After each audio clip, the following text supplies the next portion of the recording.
2020. I would entertain a motion to suspend the rules to have the meeting broadcast on COVID. Is there a motion by Mr. Perkins, seconded by Mr. Forsyth? Discussion? Seeing none, all in favor? Aye. Opposed? Carried. A roll call, please. Reagan, Aye. Forsyth, Here. Lightfoot, Here. Sheridan, Here. Smithers, Here. Denisha, Here. Perkins, Here. Akers, Here. Fay,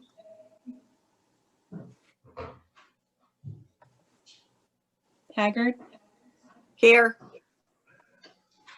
Diaco, Here. Burke, Here. Arquette, Here. Terminelli, Here. Curran, Present. 14 present. We'll have the prayer followed by the Pledge of Allegiance. Please stand. We all bow our heads, please. Dear Heavenly Father, thank you for allowing us yet again to gratefully acknowledge the contributions of those who are no longer here, but who will remain with us forever in memory and spirit. May we also acknowledge the fateful day 79 years ago at Pearl Harbor that took so many American lives and cast us into the worst conflict our world has ever seen. Furthermore, we ask that you bestow your countenance upon our beloved country and fill us with resolve while sheltering the inhabitants of our great land from the anguish, peril, and gloom that accompanies the current pestilence that has gripped our country and the world. Please guide us on our journeys home this evening and grant us all a safe return. All these things we ask in the name of our Lord and Savior, Jesus Christ, through whom all things are possible. Amen. Amen. I pledge allegiance to the flag of the United States of America and to the republic for which it stands, one nation, under God, indivisible, with liberty and justice for all.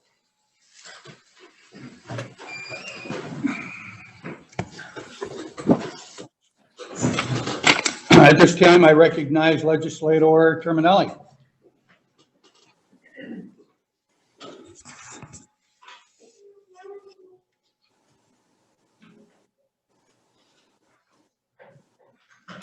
Good evening.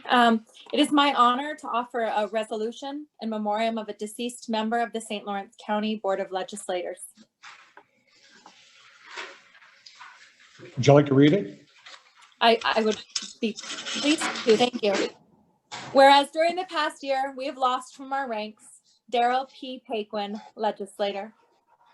Whereas this man was recognized as a leader in his community and was chosen to serve on the Board of Legislators representing District 14 from 1982 through 1986, as well as performing other duties for his fellow citizens. And he honorably and diligently discharged the trust so reposed in him, and he has now departed, leaving a record which we remember and which today we seek to commemorate. Now, therefore, be it resolved that we treasure the qualities of service and devotion to duty of this, our absent friend, that we rejoice in the work that he accomplished and the sorrow that he is no longer with us. And be it further resolved that in token of our respect to this departed associate, this resolution be a permanent memorial to this vessel. Is there a second to the resolution? By Mr. Perkins,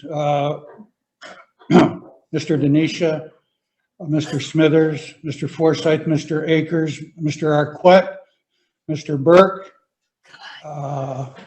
Mr. Fay, Ms. Terminelli, Ms. Haggard, Ms. Fiacco, Mr. Sheridan, and last but not least, Mr. Reagan. All in favor of the resolution? Add Ms. Curran too, please. All in favor of the resolution? Discussion? Aye. Opposed? Discussion is that over. Yes. I was going to recognize Ms. Terminelli. Thank you. I have the pleasure of bringing forth this resolution tonight in honor of Mr. Paquin. It is a privilege to bring this to you.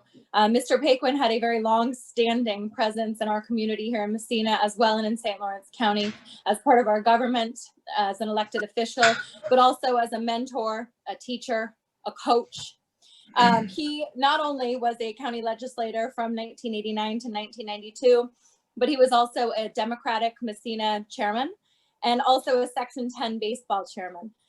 During his time as a coach, the Messina Red Raiders won the New York State Baseball Championship in 2001, and Mr. Paquin was named the New York State Sports Writers Coach of the Year in 1999 for Class A and in 2001 for Class B. He was also inducted into the Hall of Fame. I had the privilege of having some of my earliest memories of Mr. Paquin as one of his math students.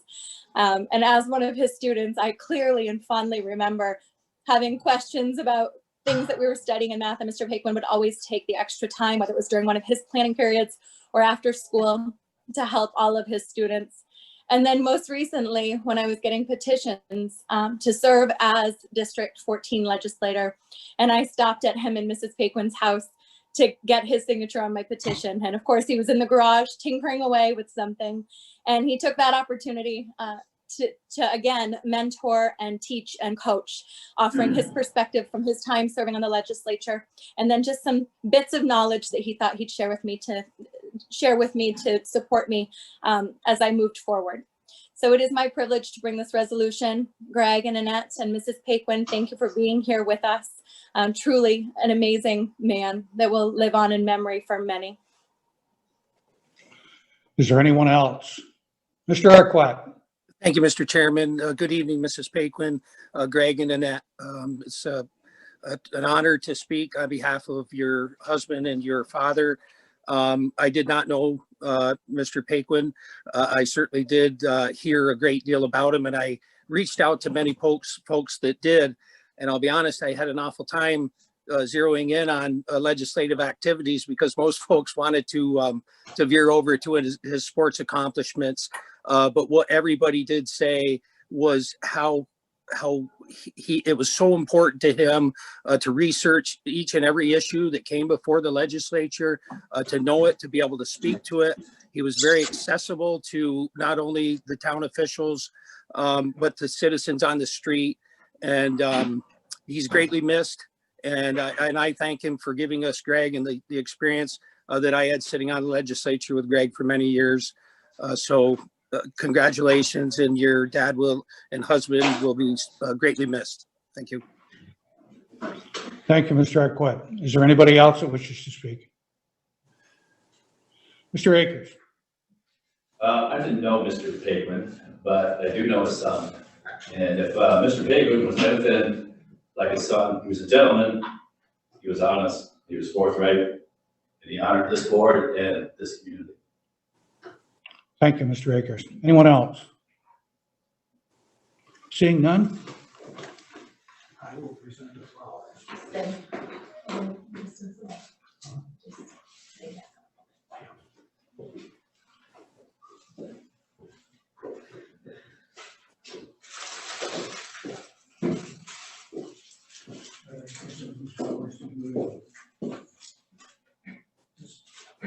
In memory of your husband, and I gotta say, I didn't know him either. But I gotta say, the apple doesn't fall far. And we dealt with your son for many years. I didn't always agree, but I think we became friends. Maybe not the best of friends. And I gotta tell you, as I said, the apple doesn't fall far. We'll give your husband this. Thank you.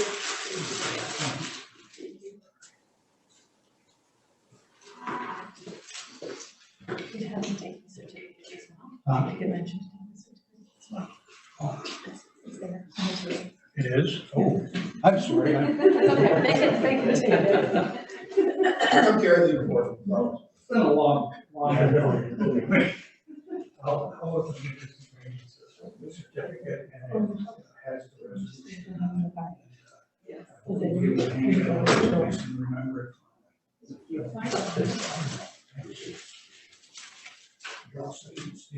No.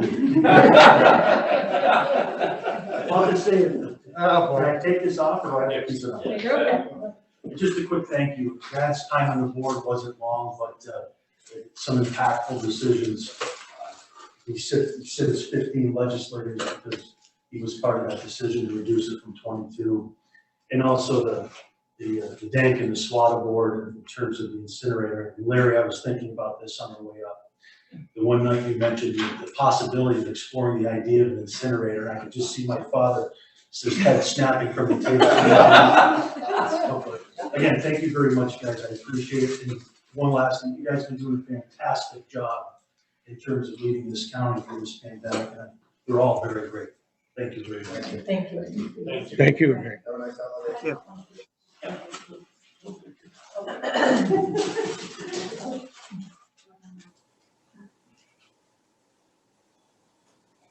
Thank you. Thanks again. Thank you. And unfortunately, we're not going to say. It hasn't See you, Greg. Take care. He doesn't want to say. Thank you for coming. Good night. Thank Take you. care. All right.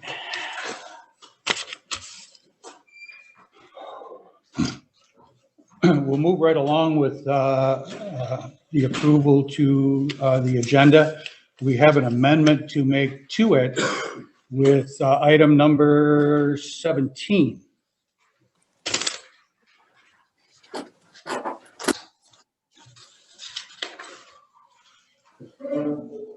And that has to do with substituting a resolution in place of the one that is currently there.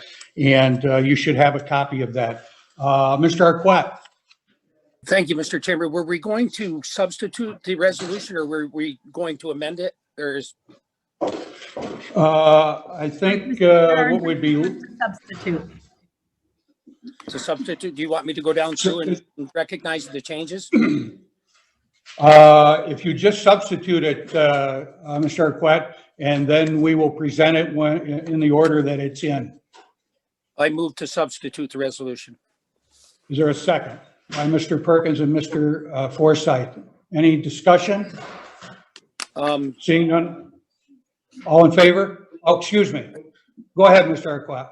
Thank you, Mr. Chairman. This is due to the fact that Hammond did not serve youth services, so the allocation of funds from Hammond was divided equally amongst the remainder. That's correct. Thank you. All in favor? Aye. Opposed? Carried. The substitute resolution is approved. Could we have a motion to approve the minutes of the November 2nd meeting, please? By Mr. Perkins, seconded by Mr. Akers and Mr. Forsythe. Any discussion? Seeing none, all in favor? Aye. Any opposed? Carried. Our COVID update from, I believe, Dr. McGuire and Dr. Williams. Please go ahead. Hi, and good evening, everyone. I'm going to share my screen so I can bring up my slides. Give me 1 second.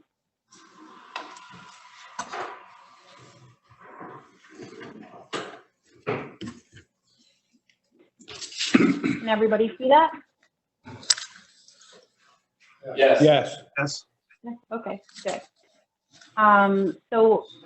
This first slide here, there's been just a recent publication from the CDC in the last week. It's not just our county that is seeing the surge. This is just around the country. And this is just a reminder that these are all the things we have in place to try to slow this down because we are, and as you'll see, we're just going through a quite significant increase. So as of today, we have 1,212 cases since the response started. We have 30 new cases today. There are currently 12 people in the hospital. There are 327 who are in active isolation. and there have been 19 deaths in our county since the response started. And it was 2 weeks ago that we did a presentation. So at that time, we were at 754 in the cases that we were at. So there has been just a giant increase in that last 2 week period. And I'll be showing you that as we move through the slides. So here is the curve that I always show. This shows on a daily basis the cases that are just reported to the county. So you can see on the right side of the slide, this is looking just much different than what we saw in the spring.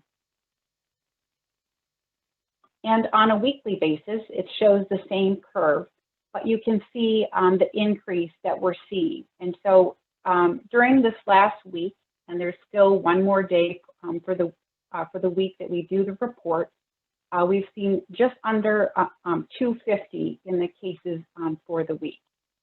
And when you look at where we were for the first week of last month, we had 76 cases. So this is a giant increase.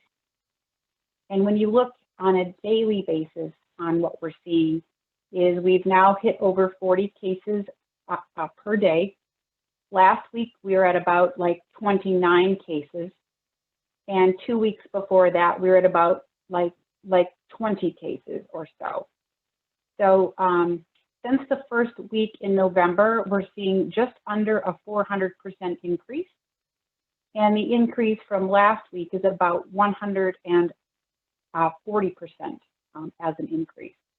So this is a very steep rise. We, to show who cases are, the average age for cases is going up a little. We do currently have an outbreak going on at one of the nursing homes. So that's mostly why we're probably seeing this. And as to look at sex between male and females, that is staying constant. It's always been just a little bit more with females.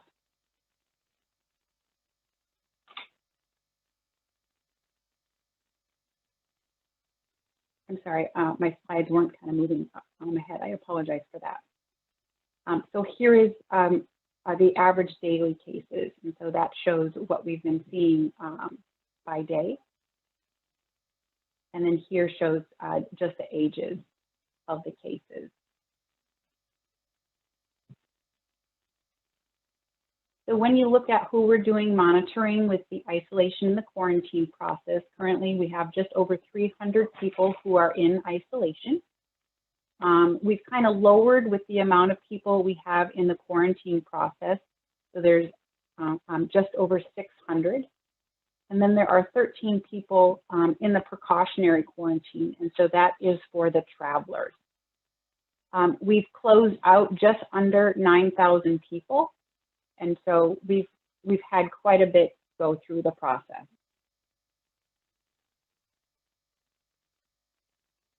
And so what do these numbers mean? So this increase is quite significant. Marcel, you have to go, please. Thank you. And we're going to see this increase just into the new year. Okay. And so this increase is going to continue into the new year.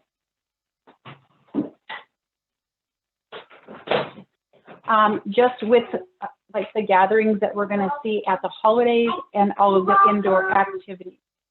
So what does this mean for the impact on the investigation? Thank you. And for the contact tracing that we're going to be trying to keep going. So we are seeing more people. So we are just a little bit slower on how we get to people with case investigation. We can no longer get to people on the first day. It does take about 2 to 3 days, and contact tracing as well. We have brought on just many more people for the process, both on case investigation and contact tracing.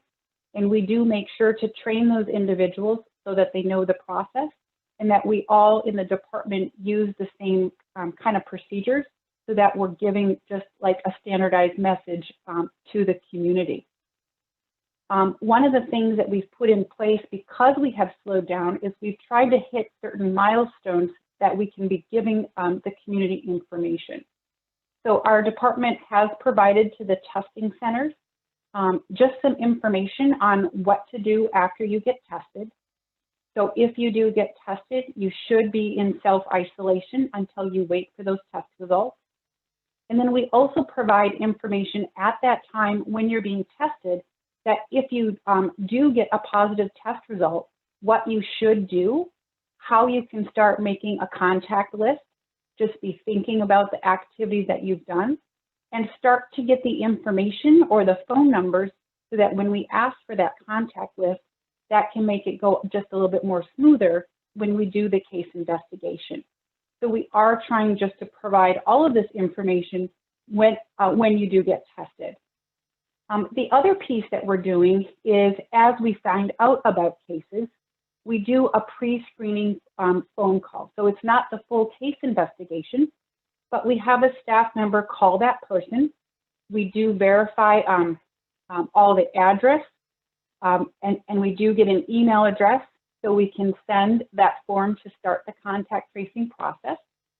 We do ask on the date that you got tested or when you started with symptoms, so we can talk about what that window is that we'll be looking for to get those contacts, and so we can start that process. And then we talk about what the isolation process is, what you should do until that full case investigation is done, what you should do if you have just some of the household members there with you, what that means just for them, and the quarantine process. So we are trying to start even sooner just to provide information. But with all of these things done, it still takes more assistance from the community at large. We are at a point where this is really a response that we all need to act into, and we just need people to assist us that when you do go for a test, you do need to self-isolate. If you are positive, you do need to stay home.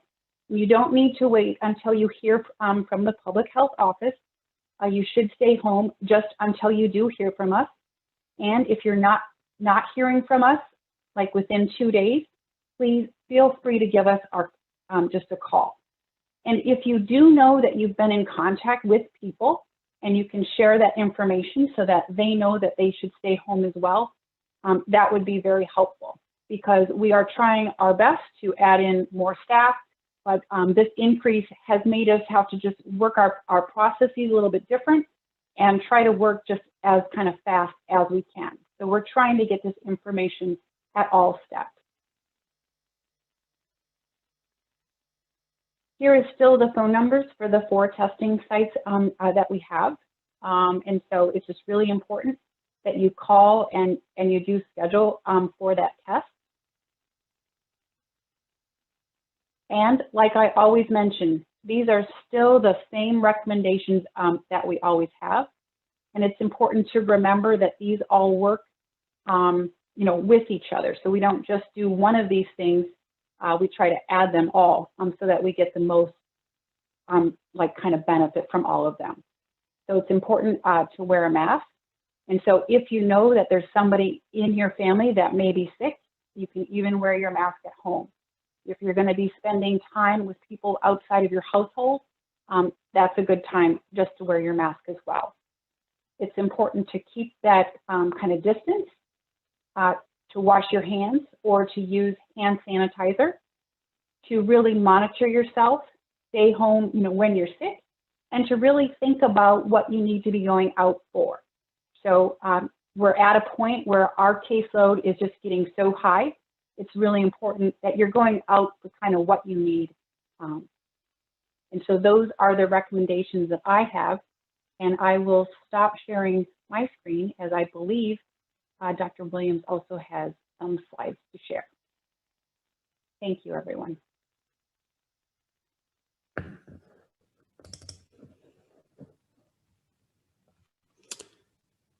So thank you and good evening, everyone. So I'm going to go over a couple things. I wanted to start, as I always do, with just giving a national perspective and showing how trends have gone across the country. What we saw is we had a brief period of time in mid-September when the cases decreased to about 35,000. But then with a steep climb on a daily basis, we're now consistently getting more than 200,000 cases per day.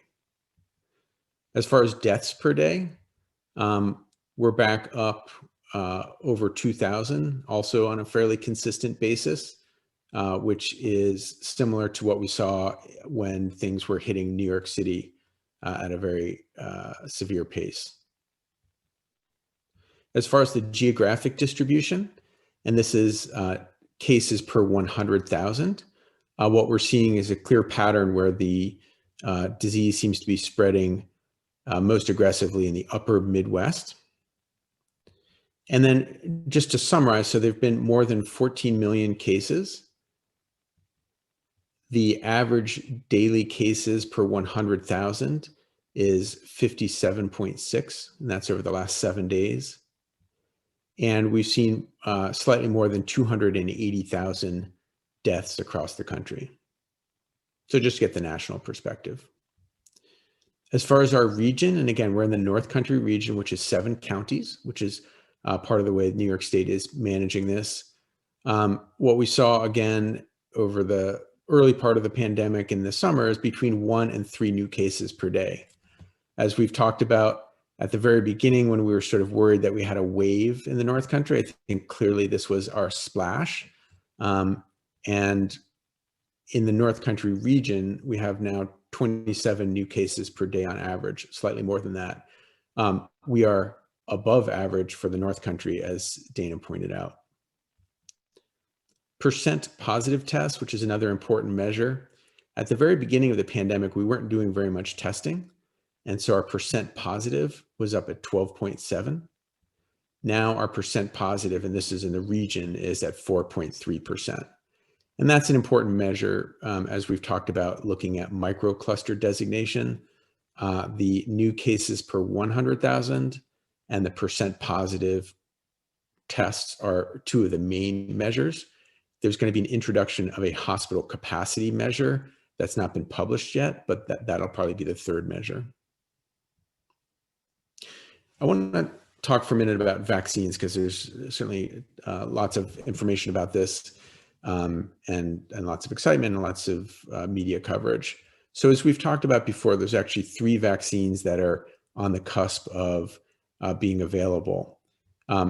It is the Pfizer vaccine, which is expected to be approved first.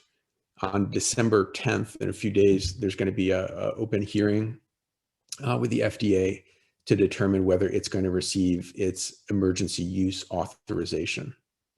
So if you remember, it's what's called an RNA vaccine.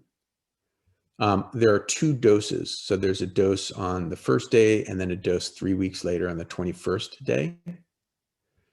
The phase 3 trial demonstrated an effectiveness of 95%, which is quite high in the vaccine world. But this is, of course, also the vaccine that's the most difficult to store. So minus 70 degrees Celsius is quite cold. And that's one of the challenges that we're going to address as a community. The CDC did meet last week, and they have something called the ACIP, which is the Advisory Committee on Immunization Practices. And what they outlined is a phased distribution plan based on medical priorities. And if you look at phase 1A, it's healthcare personnel and long-term care facility residents. If you look at phase 1B, which would be the second group that's proposed to receive this, it would be essential workers. And they provided some examples of who essential workers are. And then in phase 1C, it would be adults with high-risk medical conditions or adults over the age of 65. These are just the 3 subgroups within phase 1. But I put this up there so that people understand that when the vaccine is released, if it gets its approval, the distribution process is going to take time, and it's going to go through a number of phases. So it's not as though on December 15th, everyone can go to Kinney's or Walgreens or Walmart and get their vaccine. It's going to be distributed in a very thoughtful way and on a limited basis at first.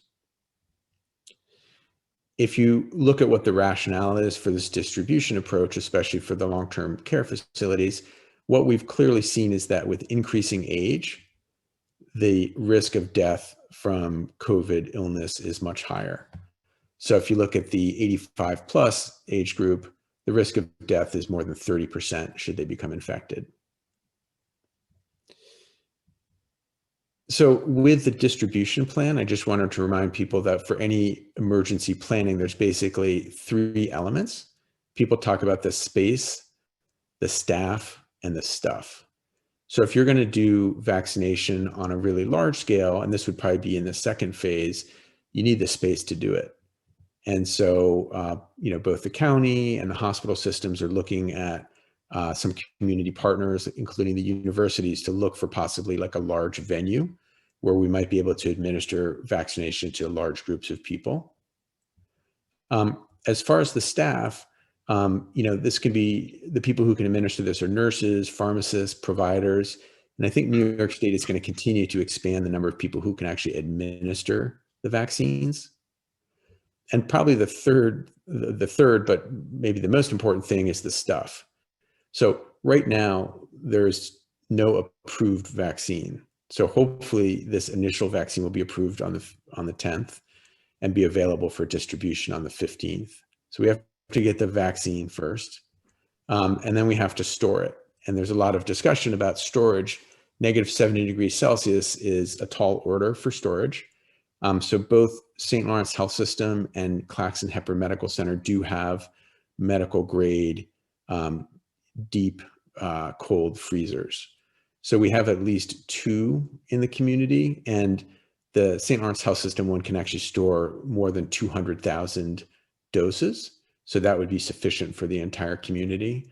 The Claxon Hepburn one is also fairly large. So between those 2 deep storage, deep temperature freezers, we will have the ability to store the vaccine in the community.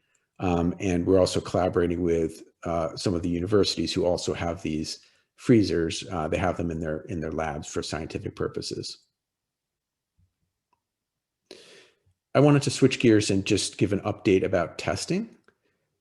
So as we talked about at the last meeting, the Rionix instrument allows for same-day PCR. There are now instruments at St. Lawrence Health System that we started using last week. There are additional instruments that have been ordered through the health system and hopefully in collaboration with the county, as we discussed. St. Lawrence Health System is planning to deploy an instrument at Governor Hospital, and also at Messina. So we're hoping to really distribute this out throughout part of the county. And as I said before, I think this is a real game changer. So these are the most accurate tests. So these are the lab-based PCR tests. So there's no requirement for confirmation. With a rapid antigen test, in many circumstances, you actually need to get a second test in follow-up, but not for this. What we're looking at is going from a 3 to 5 day wait to a 3 to 5 hour wait. And when we're talking about the public health response and the different delays that are involved, having these rapid turnaround times really can help both the individual, but it can help the public health response. And then finally, controlling it by our local hospitals, I think is really critical. And it kind of gets rid of that variability, which I think has been very frustrating for anyone who's gone through the testing process and had to wait to get their results. I did want to mention that New York State Department of Health and really the governor has sort of put out this 5-point winter plan. So this micro-cluster strategy with an increased emphasis on managing hospital capacity. The second thing is the increase and balance in testing resources. The third thing is a real emphasis on keeping the schools open safely. And I think Dana may have mentioned this in a previous talk, that change just came out that even if a community is an orange or red microcluster, there are ways for the schools to stay open in that context. So there's real emphasis on keeping schools open, kind of in recognition that the schools don't drive the incidence or the prevalence of this disease. They're really just a reflection of what's happening in the community. The fourth thing is an emphasis on controlling spread in these small gatherings. And then the fifth thing is what we just talked about, which is with the plan for a safe and equitable vaccine program.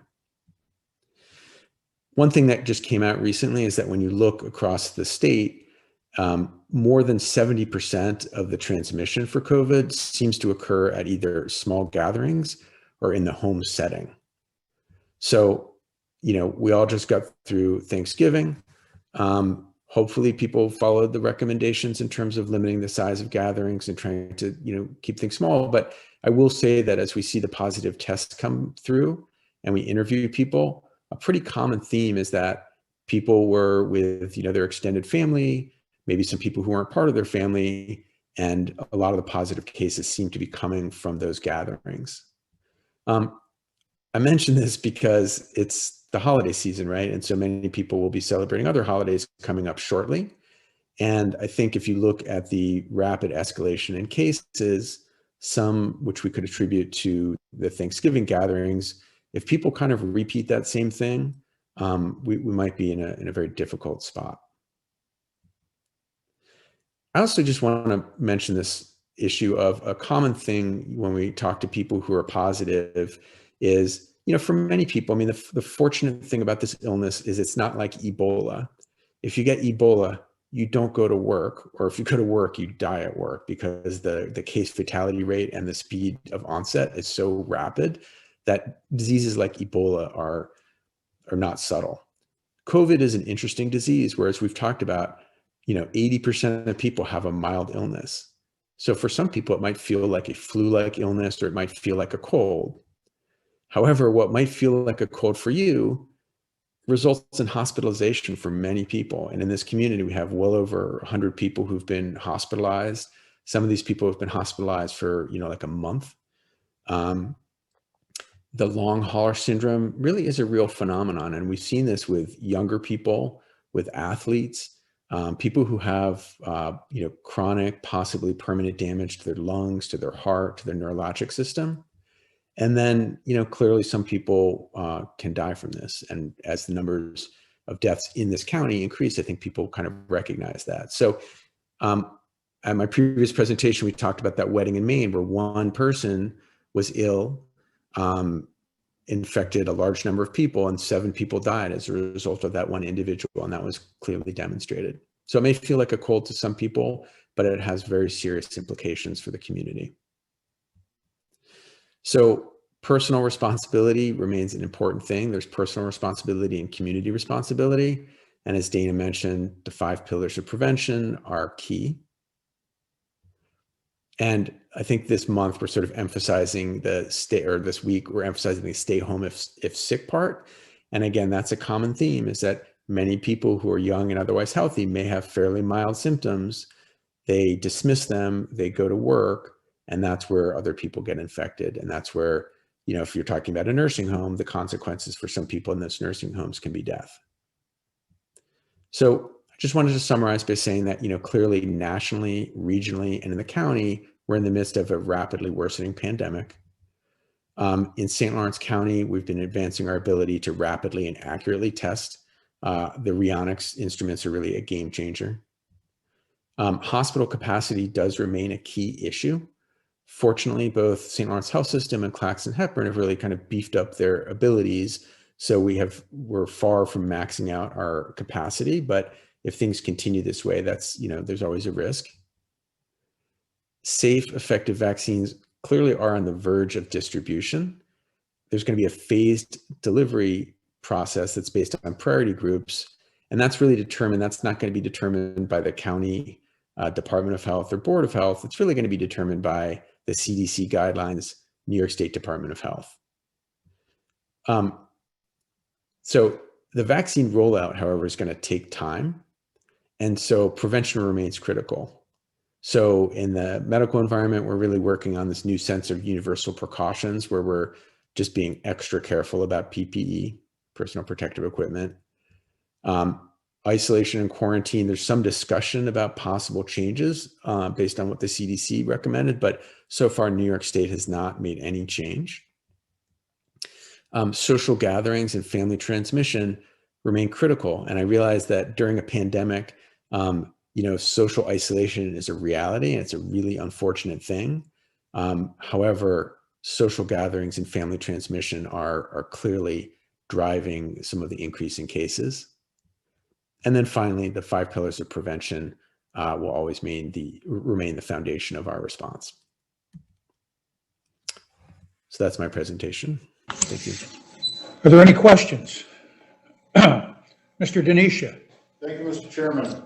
Dr. Williams, I have a couple weeks ago, and I brought up the issue with the extended time when the folks would find out whether they were positive or negative, and that one of the folks I had spoken with that was concerned about it, they were told, well, if you haven't heard anything within 8 to 10 days, don't worry about it, you don't have it.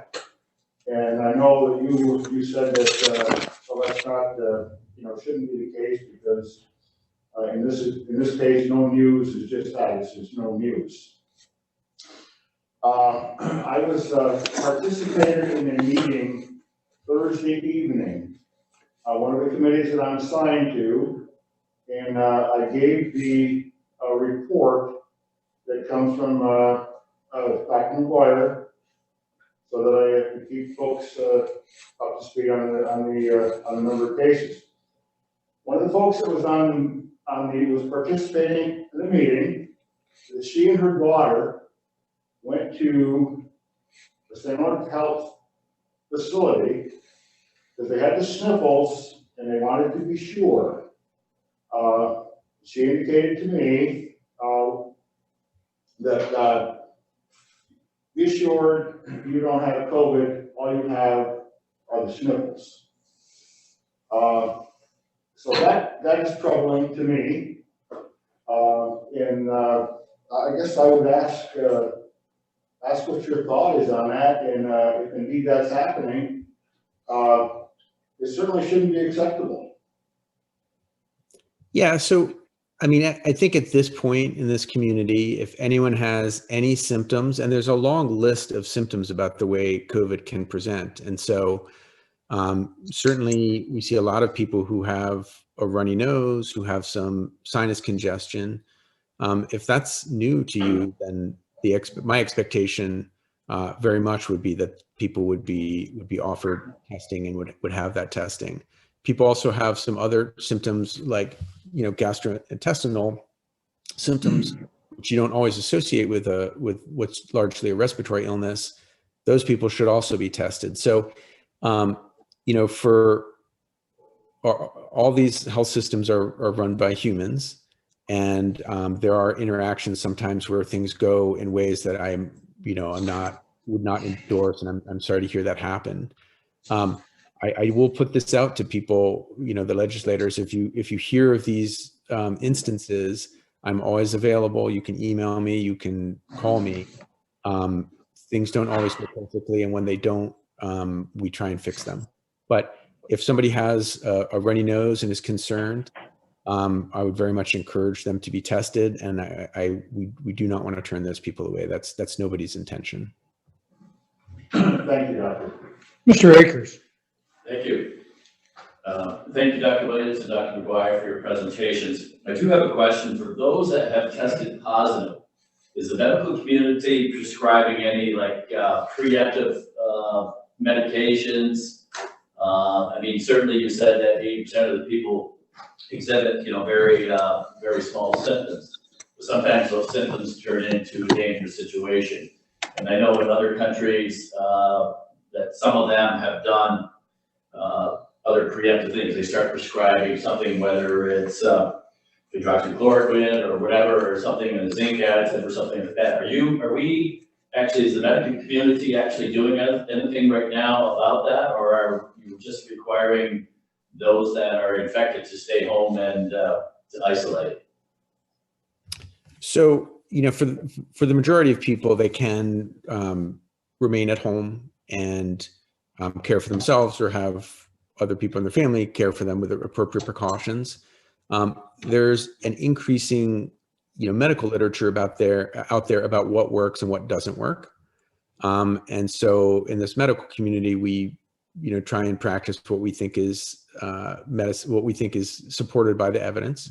There are things in the inpatient environment for people who are requiring oxygen and requiring other support for using medicines like remdesivir, which is a intravenous antiviral, Decadron or dexamethasone, which is a fairly potent steroid, was studied very carefully and really shown to be mostly effective in people who had an oxygen requirement.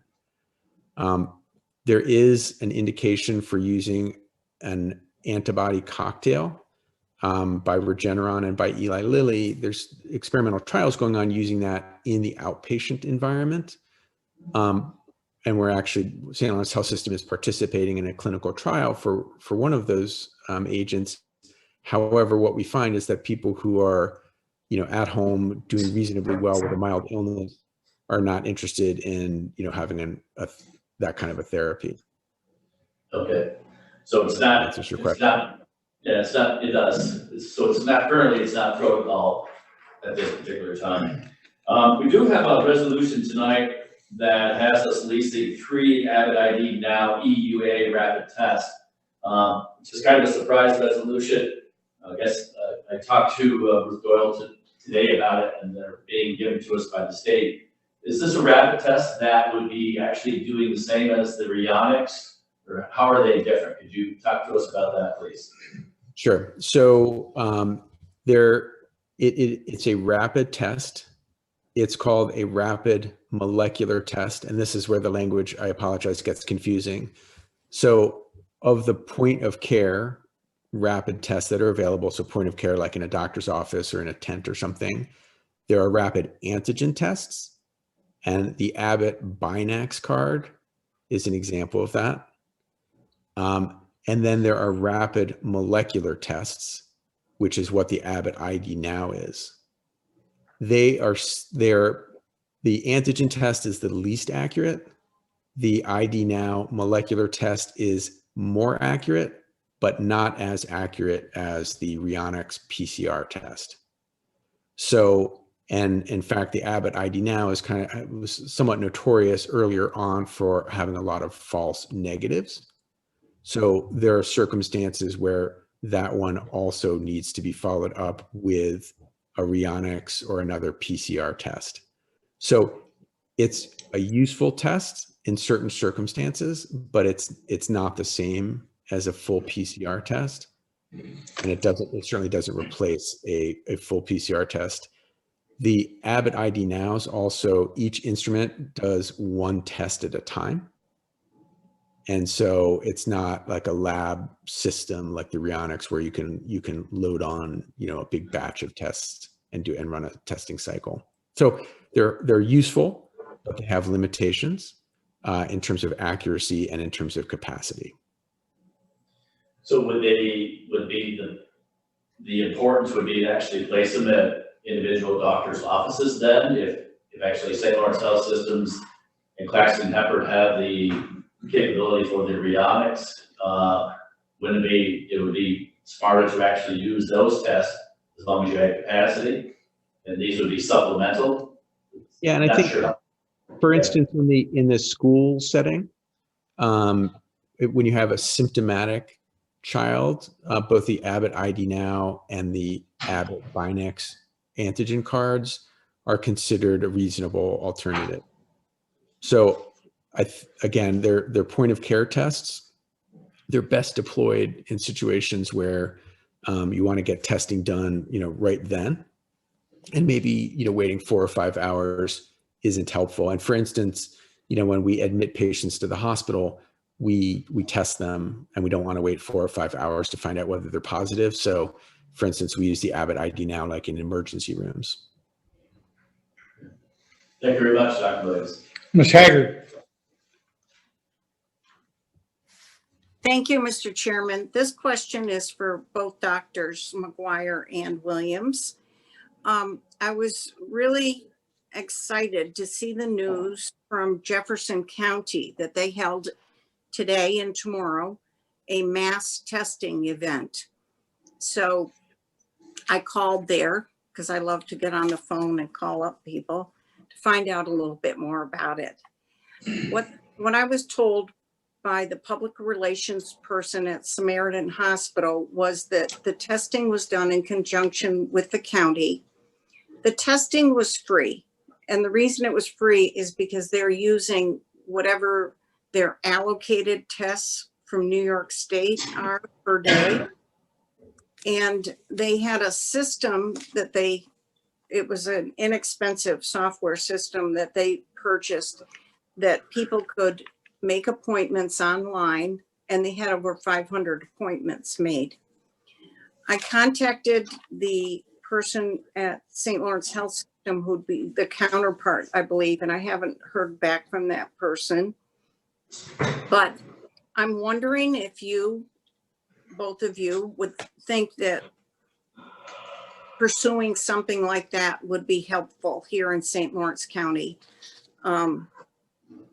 It seems like as after the students are gone, our rate of testing is dropping off, right? So if we could test more people, we're going to find out more. And this is a way, they had a drive-up testing thing too, which I thought was great. What do you think? So I think in principle, certainly providing greater access to testing throughout the community remains a goal. I think having 1 or 2 days of more expanded access to testing is certainly a reasonable idea. I know at times the state very directly is involved. It sounds like that was maybe not so much the state as it was the county and the hospital, but particularly as we ramp up our capacity with the Rionics, I think things like that become more feasible. We do get free testing kits from somebody called BioReference, which is through the state. The challenge that we've had is that those are the turnaround times that can extend up to 7 to 10 days. So they're free, but nobody really wants to find out that they have COVID. So there's certain challenges like that, but I think as we have increased access to in-county rapid turnaround PCR, that would be more feasible. And if I could just add to that, so we have been in discussions with the state for a testing site to happen like that through the time since the response has started. We have made the case that we need it at times, and we just haven't been able to offer that here. So with the recent outbreak that we have, we've been in conversation with them to come up to help testing and all of that stuff. And so that is in the works, but it's through a process, and we just haven't heard back yet. Thank you both. This was a particular interest to me because sitting here as a board member, I'm trying to think of ways that we can contribute to this fight. And I thought this was a great way that the board in Jefferson County did that. And I know you guys know a whole lot more about this, but are there other ways other than modeling the behaviors of the 5 pillars and doing what we're told each time you're here? Can you think of anything else that as a board we can be doing?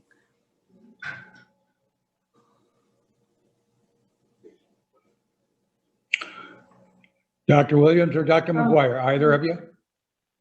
Yeah, so I think from my perspective, just hoping to get the message out, we're getting test results from hospital systems, from urgent cares. We have several people who get tested outside of the county. And so sometimes, when that happens, we don't always learn of those tests right away either. So with test results, with some of the tests still taking quite some time, with some of the test results not coming to us, like, we don't get a call, we don't get a fax, or we don't hear from the labs that are here kind of locally, we don't know about it. So it's really important that when people do test positive, if they're not connected here to our local system, that they can let us know that they share their information with the people that they've been around, because, you know, it's still the prime way to keep it from the spread is to get people into the isolation process and to get the contacts into the quarantine process. So, you know, it's going to take us some time with the amount that we have. And so people just really have to know that they can start that process. They can stay home. They can let people know.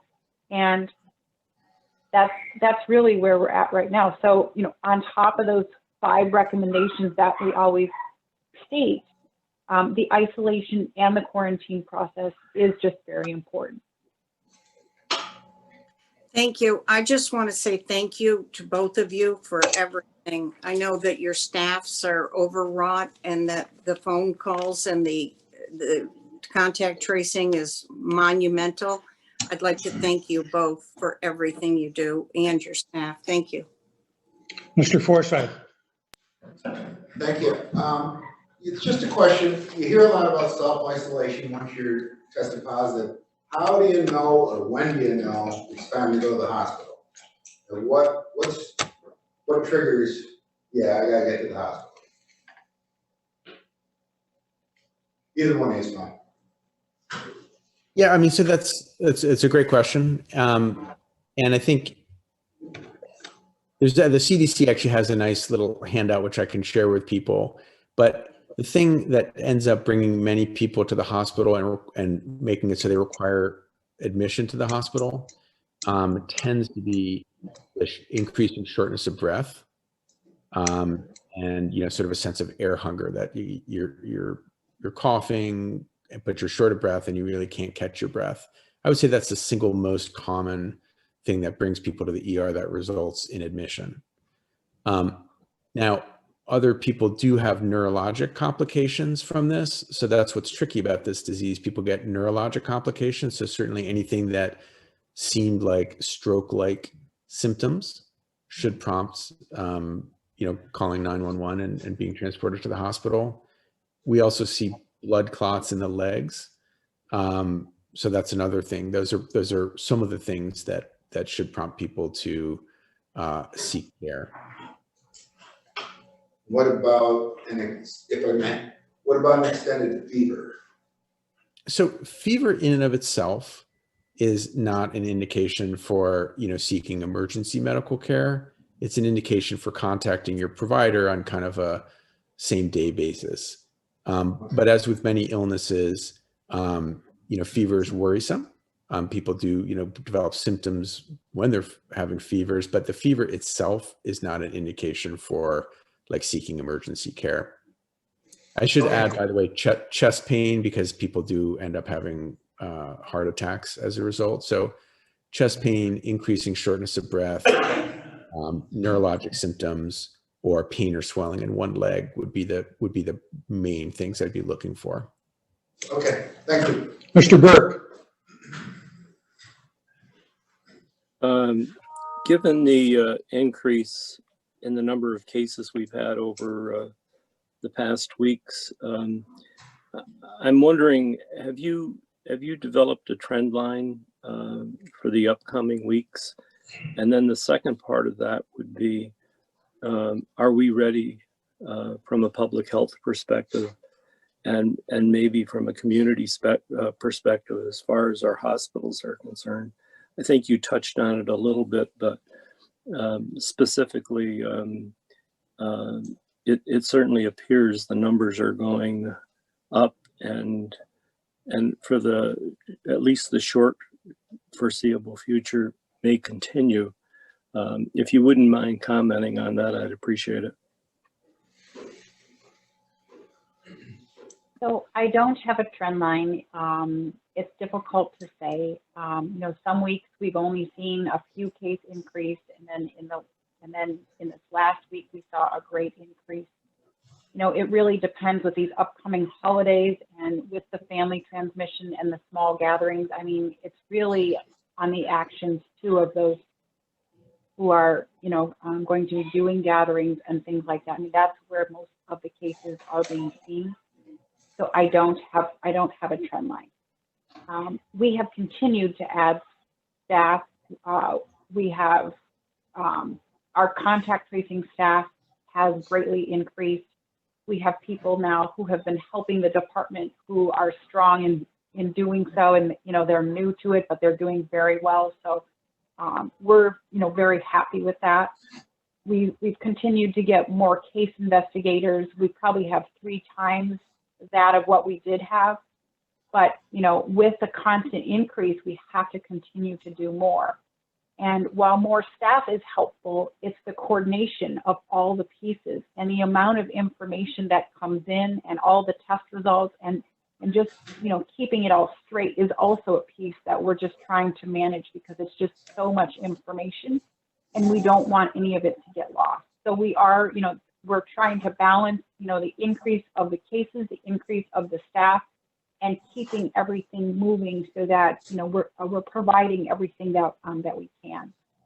So I mean, we are working our best to just continue the increase, but I don't have an estimate of what's going to happen. I do feel, and I am planning that we are going to continue to increase.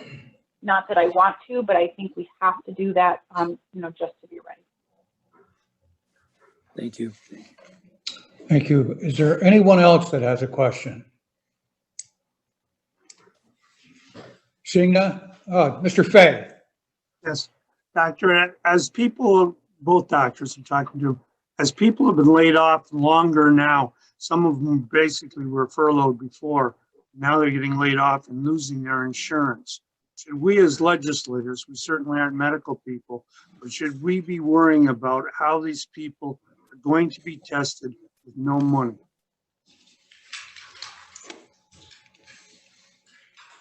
So, I mean, I don't know that you should be worrying about them, how they should get tested with no money. I mean, the systems are supposed to be set up so that, and I will say that my community health center, which is a federally qualified healthcare center, is designed to take care of people who are uninsured or underinsured. So as a safety net clinic, that's always available, and we do testing there.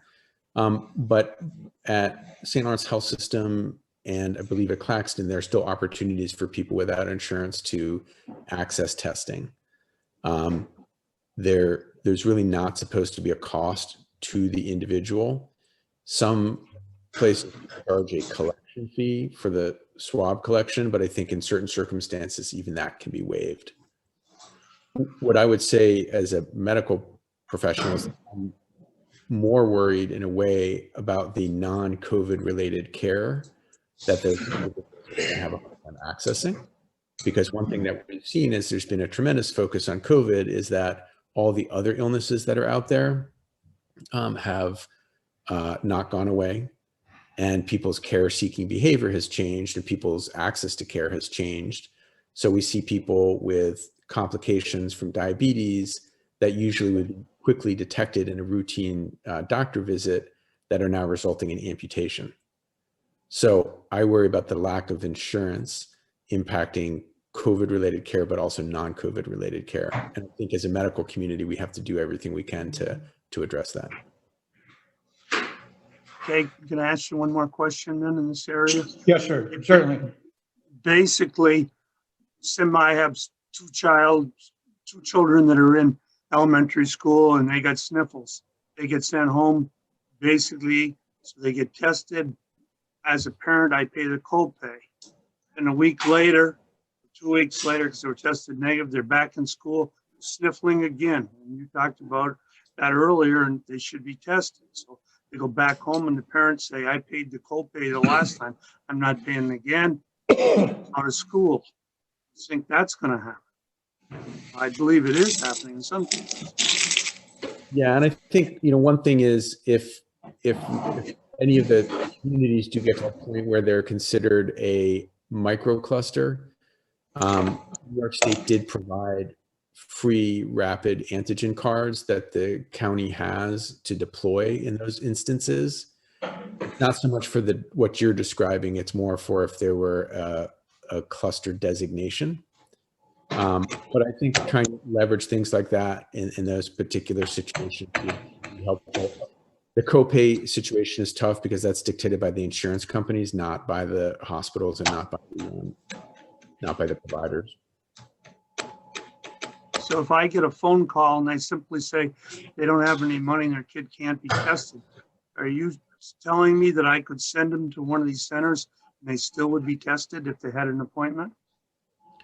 They would be tested, and I believe each center has the ability to try and waive or address the copay. Okay, thank you very much. And I'm not joking that I say if people have a problem to reach out to me and I will get back to you and because sometimes when you guys identify these problems, it's emblematic of problems that other people are having in the community. So if I know about it, we really are trying to do our best and we really do try and solve it. So I do welcome communication about these issues. Thank you again. And we Thank you. have heard from Claxton, and so they function to make sure that that each person who comes for a test can as well. Are there any other questions? Seeing none, Dr. McGuire, Dr. Williams, thank you very much.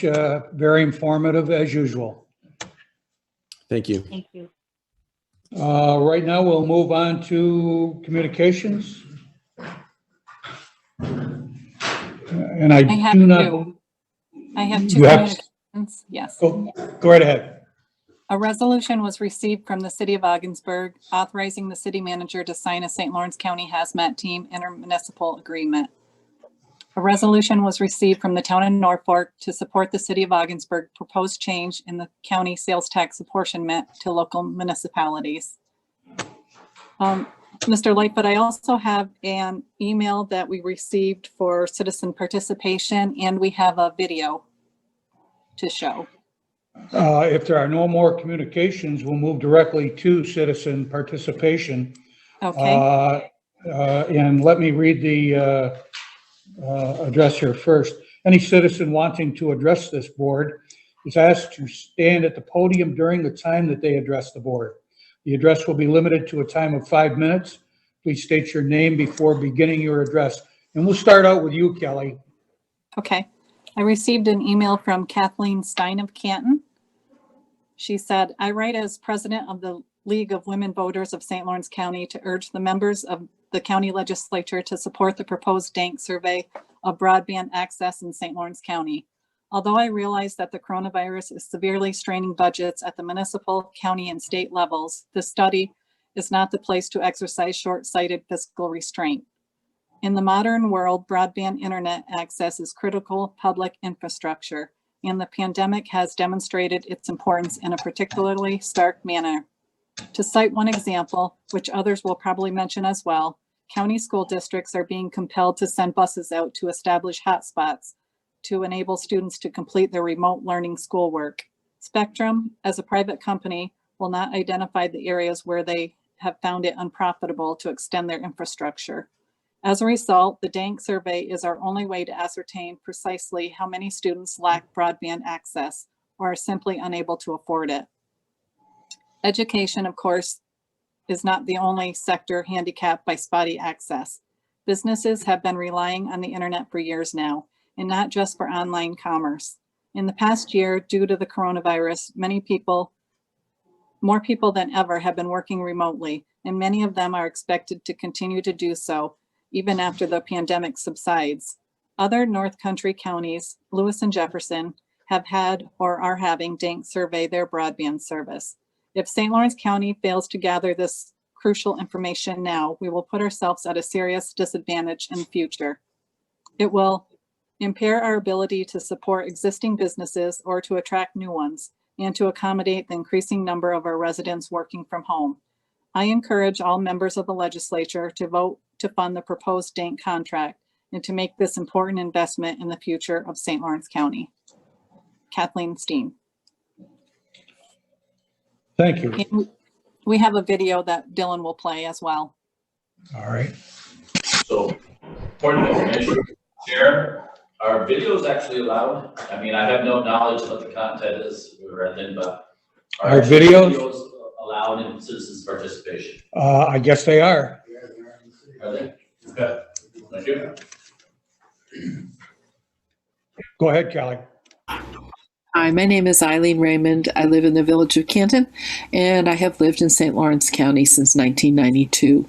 When I came to work at SUNY Potsdam in 1992, we had good computer networks on campus, but only dial-up for any kind of distance access. Finally, when I moved to the village of Canton, I was able to get cable internet, and now that internet access and Wi-Fi are an important part of my life, and it's all because I live in the village. But what about the folks who live outside the incorporated areas of our county? Since the pandemic, we have learned how essential being connected is. When school and work moved online in the spring, not everyone could take advantage of that. When vital information was only available online. When free public Wi-Fi services like the public library were closed. We learned that everyone doesn't have the advantages I have. I live where the wires come, and I have the money to buy good service from Spectrum. But we've heard about fellow citizens who had no such access. When the schools closed, we learned how fragile online services are. When students without Wi-Fi missed classes, even though the school had issued them all Chromebooks to take home with them. When Canton Central had to turn buses into mobile hotspots, families took their children to parking lots to log in and learn.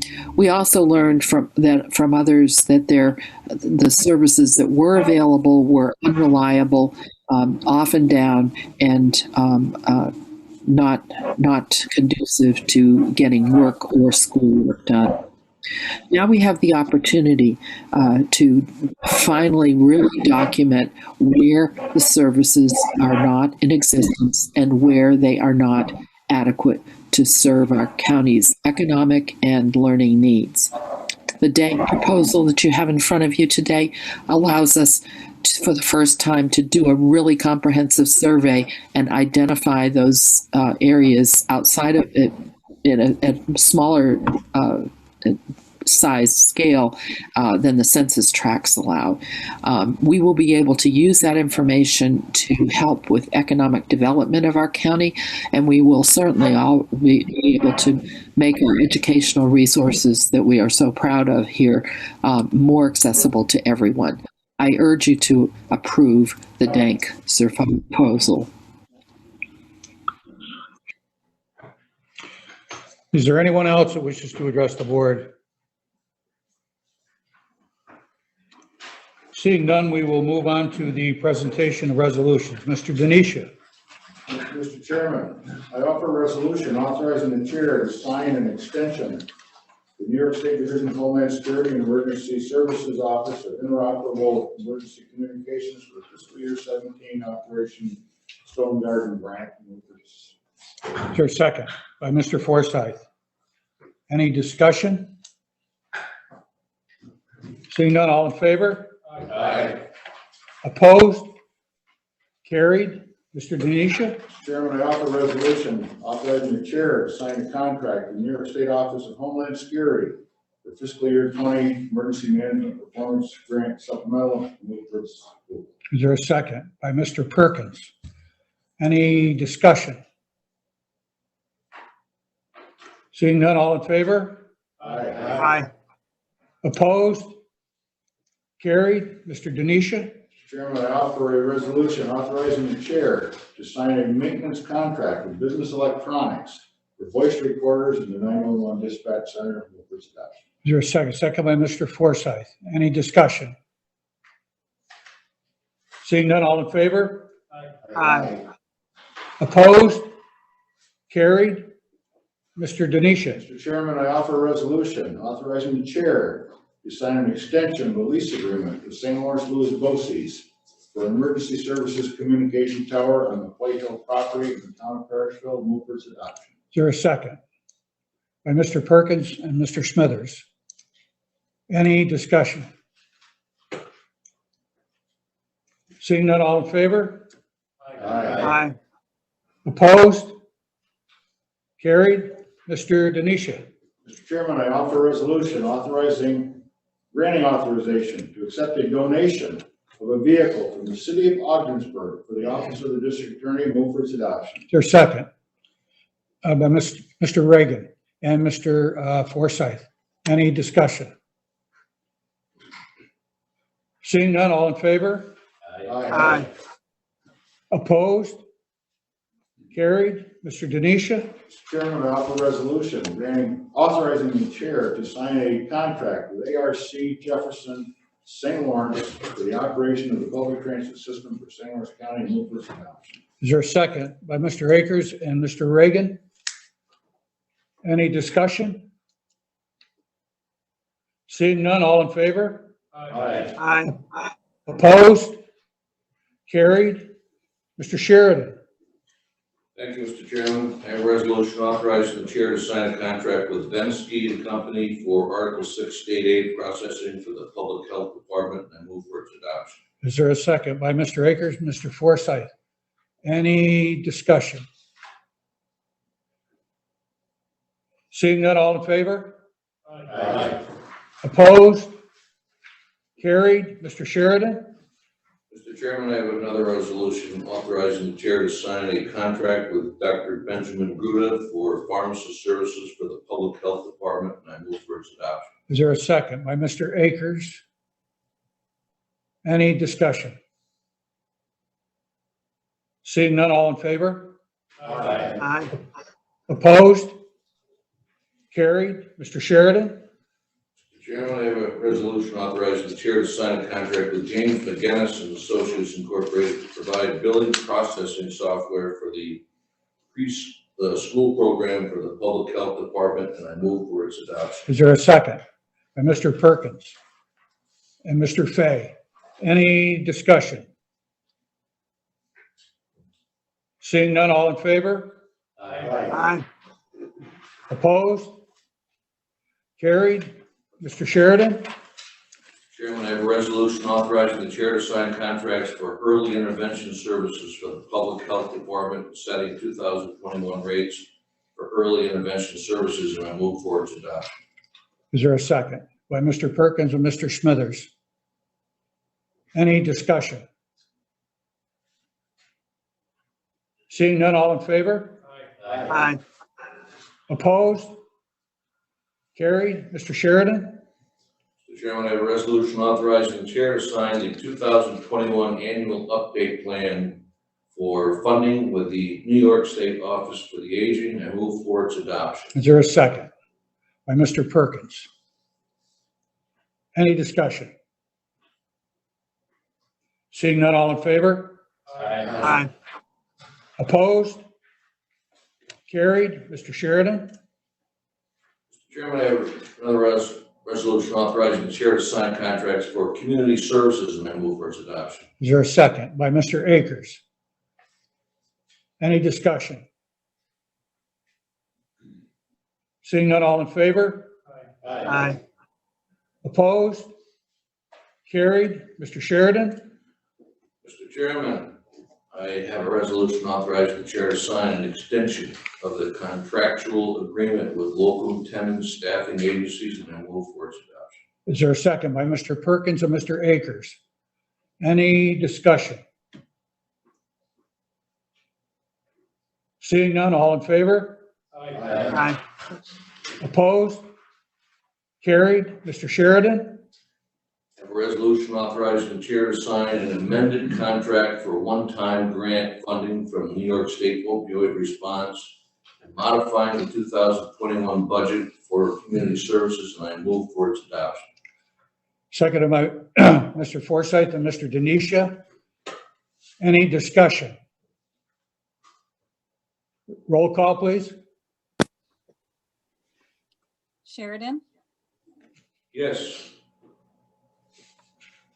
Smithers, Yes. Denisha, Yes. Perkins, Yes. Akers, Yes. Fay, Yes. Haggard, yes, Biacco, yes, Burke, yes, Arquette, yes, Terminelli, Yes. Curran, Yes. Reagan, Yes. Forsythe, Yes. Lightfoot, Yes, 15 yes. the resolution is carried. Mr. Sheridan. Mr. Chairman, I have a resolution authorizing the chair to sign contracts with sub-recipients for comprehensive opioid stimulant and substance abuse site-based program funds through community, and I move for its adoption. Is there a second? By Mr. Akers, Mr. Reagan, and Mr. Forsythe, Mr. Smithers. Any discussion? Mr. Burke. I won't be supporting this.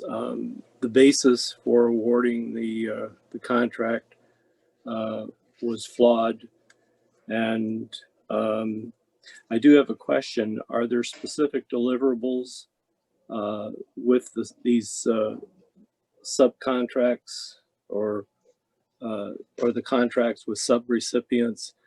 Are there specific deliverables that the county is expecting? County Administrator, can you comment on that?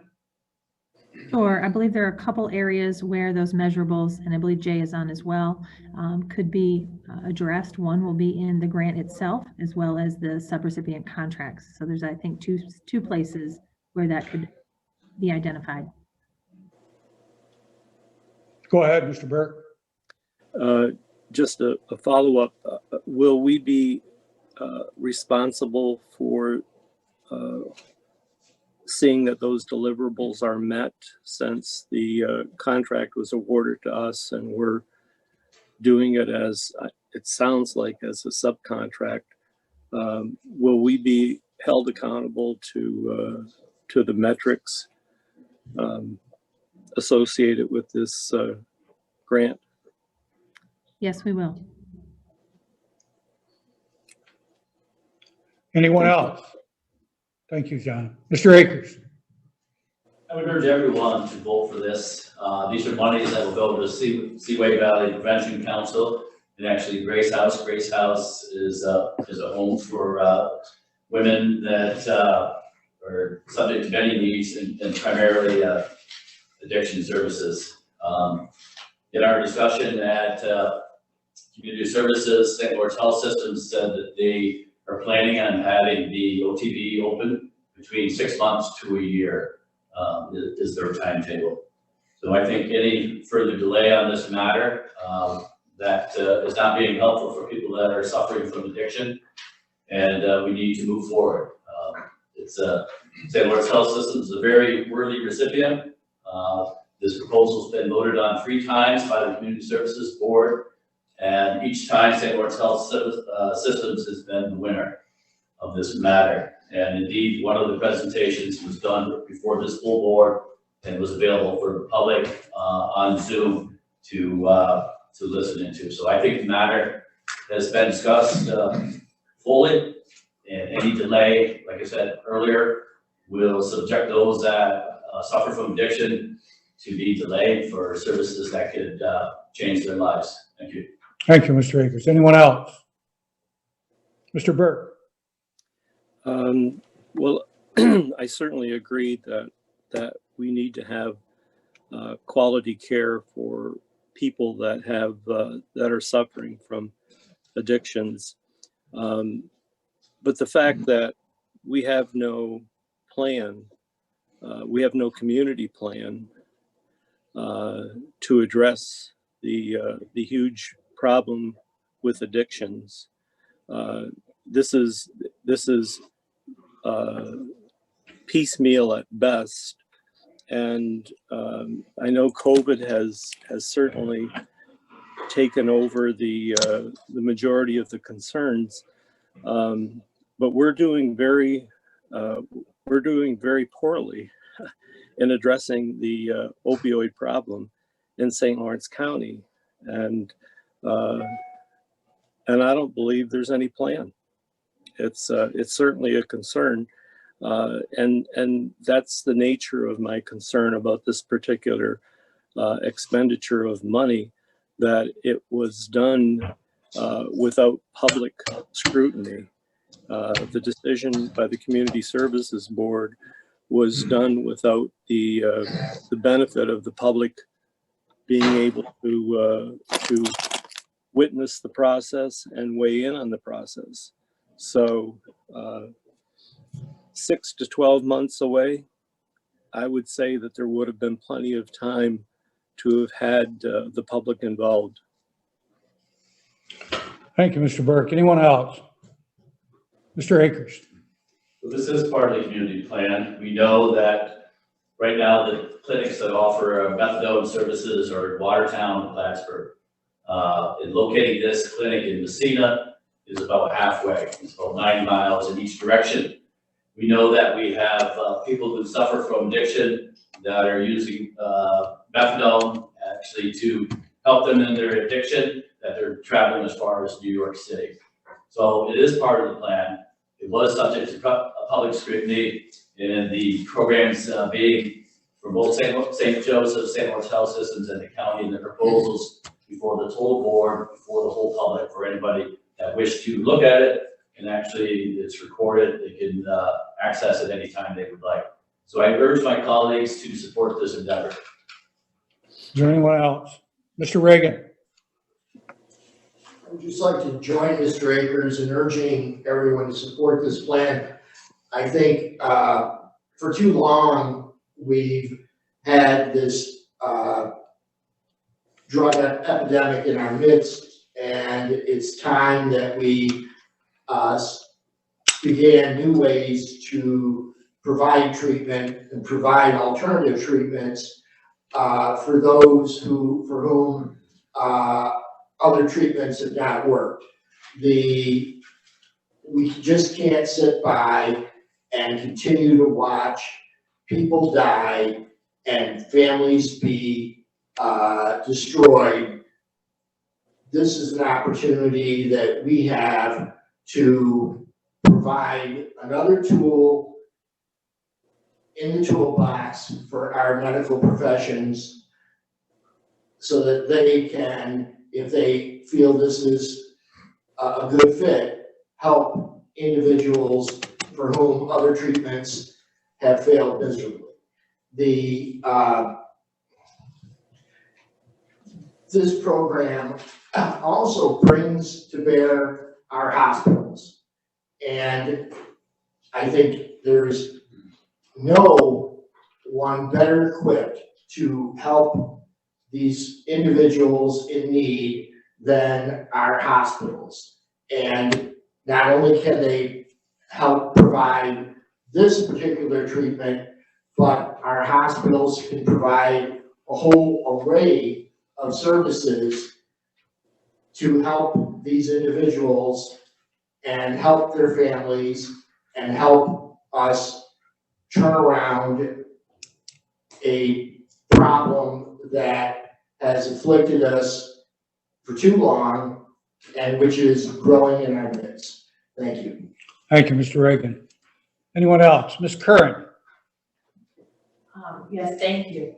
So I know Dana has worked really hard on the opioid task force, and she's done quite a bit in the community to help people get away from the stigma of even talking about this.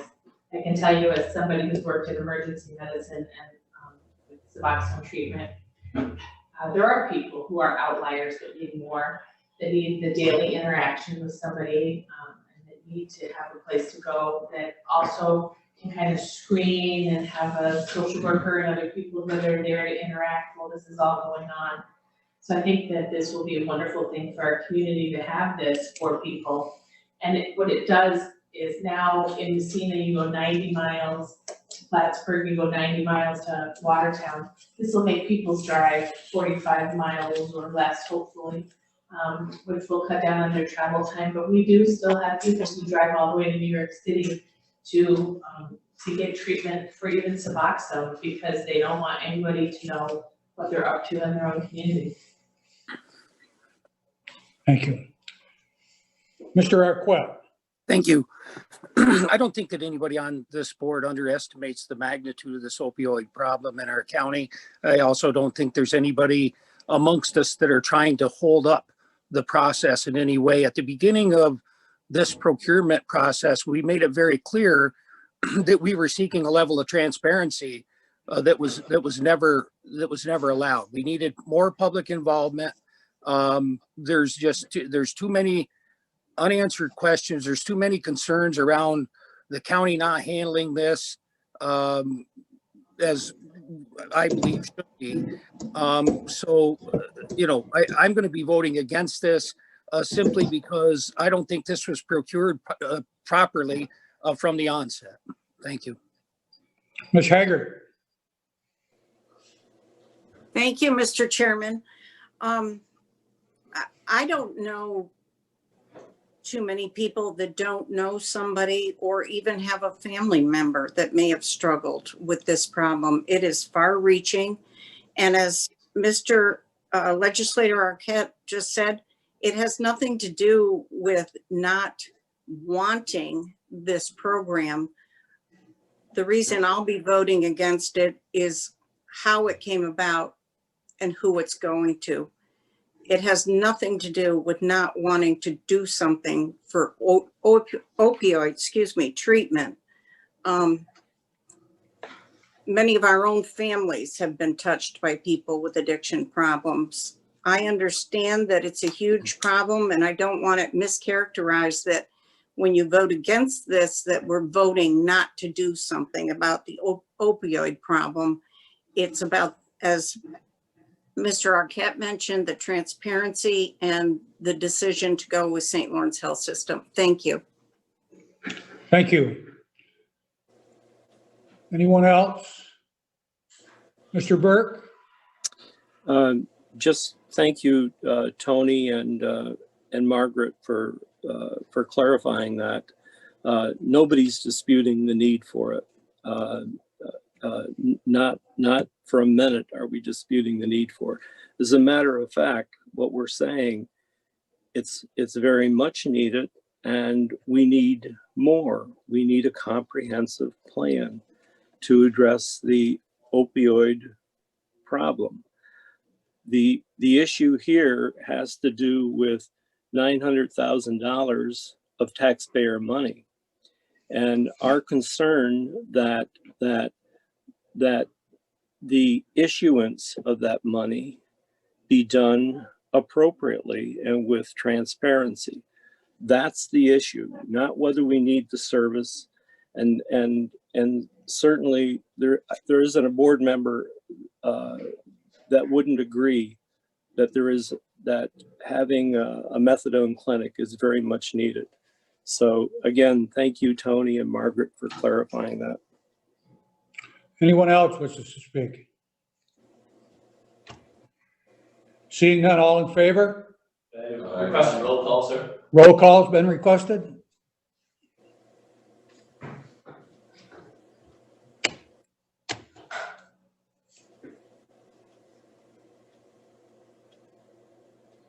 Smithers, Yes. Denisha, Yes. Perkins, No. Akers, Yes. Fay, No. Haggard, No. Piacco, No. Burke, No. Arquette, No. Terminelli, Yes. Curran, Yes. Reagan, Yes. Forsythe, Yes. Lightfoot, Yes. Sheridan, Yes. 9 yes, 6 no. Resolution is carried. Mr. Sheridan. Thank you, Mr. Chairman. I have a resolution authorizing the chair to sign the 2020 Resource Allocation Plan signature page and move for its Is there adoption. a second? By Mr. Perkins and Ms. Terminelli. Any discussion? Seeing none, all in favor? Aye. Aye. Opposed? Carried.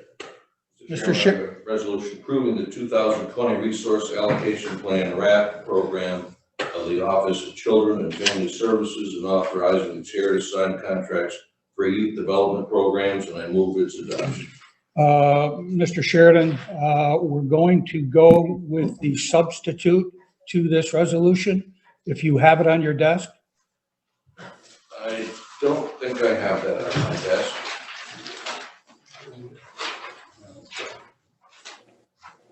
Okay, I was one that didn't get it. Anyway, let's scrap that last resolution I introduced, and we'll go with the substitute, Mr. Chairman. And this resolution authorizes the chair to sign contracts. Is there a second? By Mr. Sheridan, excuse me, by Mr. Reagan, Mr. Akers, Mr. Forsythe, Mr. Smithers, Ms. Curran, and Mr. Denisha. Any discussion? Ms. Terminelli? I'll be recusing from this vote because of affiliation with one of the organizations listed. So noted. Anyone else? Seeing none, all in favor? Aye. Opposed? Carried. Mr. Sheridan? Chairman, I have a resolution authorizing the chair to sign a contract for support cases between the Department of Social Services and the Office of the County Attorney, and I move for its adoption. Is there a second by Mr. Akers, excuse me, Mr. Perkins, Mr. Reagan, and Mr. Forsythe? Any discussion? Ms. Haggart? I will be recusing from this vote, Mr. Chairman. So noted. Mr. Burke? I certainly support the help rendered to Department of Social Services, but I'd like to ask Cindy a few questions if I could. Cindy's been there now for about close to 4 months, and I'd like to maybe get a status report of where we are as far as the needs are concerned. If I could, I'd like to ask you to recognize Cindy. Ms. Ackerman, are you prepared to respond? Sure, I can give you a brief update. All right, please do.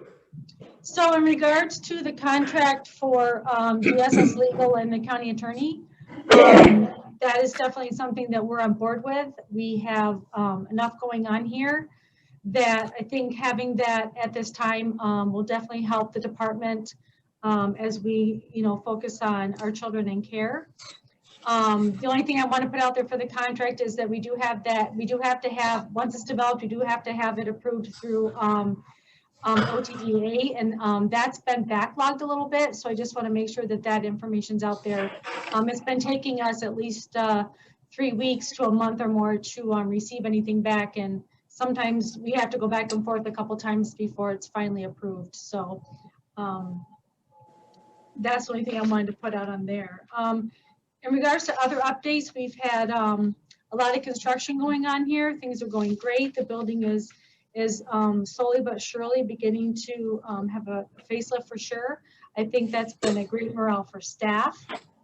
We, continue with the COVID issues as everybody else, but we've had a lot of support through our IT department and other departments helping us maneuver through this. And we have, I would say, probably 98% of our staff have the accessibility to work remotely. We have some staff that are actually helping public health, and we've had to, we've been using the whole new phone system, I think that Rick had talked about before as well, helping some of our other staff work remotely and not only support their unit, but support some of the other units as well during this time.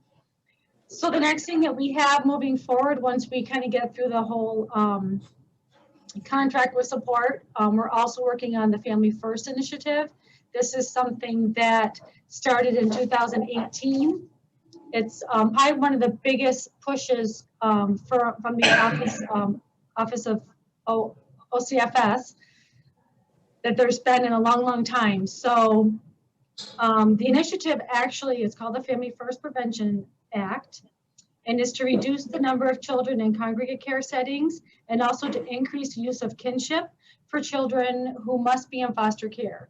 I think the bigger push is really just to get these kids out of homes with unfamiliar people and get them more into homes with family, extended family, whatever family that we can possibly find. There's actually another piece of this. It's called the kinship firewall, and it's a piece of this transitional piece into kinship where they are actually mandating you, not only us, but the court systems and everybody involved to make sure that we are looking into the kinship piece prior to, looking for any alternative placement for these children. So we've been, we're kind of a little behind on that. It was something that started in 2018. Some funds came out for this program in 2019, and a plan was put in place to start this process. But I think that there just hasn't been a lot of leadership here to push that process through, so it got a little bit behind. In the end, in September 2013, we are being mandated to have 30% of our children in kinship. And right now we currently have 7% of our children in kinship. And we're also mandated to have, or to decrease our congregate care level down from 10% to 8%. And right now we're at 14% there, so we're doing a little better there. We did just have a couple more children come out of congregate care. So if you want to look at kind of a cost analysis for that, that can go anywhere from $780 a month, $780 a day, down to about $70 a day. So even bringing those kids out of a congregate, I can't speak this late, care setting does help us decrease the money that we're spending for these kids, and it actually brings them down into a program where they have a better chance towards permanency and a lesser of a restrictive environment to work in. So what we're going to do, we've got a plan in place.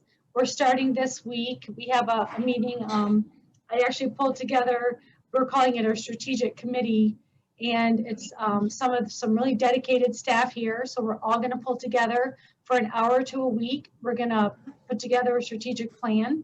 We're also involving Colin, our financial manager, so that we can make sure that we're watching the finance as we go through with this. We're going to develop a month-by-month kind of like objectives and outcomes so that we can measure from where we are now through our goal will be September 2021, so that we know kind of what we need to do to work to get there. There were some initial funds that were put out for this transitional piece. OCFS put out about approximately $45,000, and then there was other funds put out through, I can't remember the name of the place. It was the Rulick Foundation. They gave another $12,000. So that money would have been better used, I think, if we were more prepared towards like a kinship navigator, someone kind of looking into the process of, moving kids out, so we would be at a higher percentage at this point.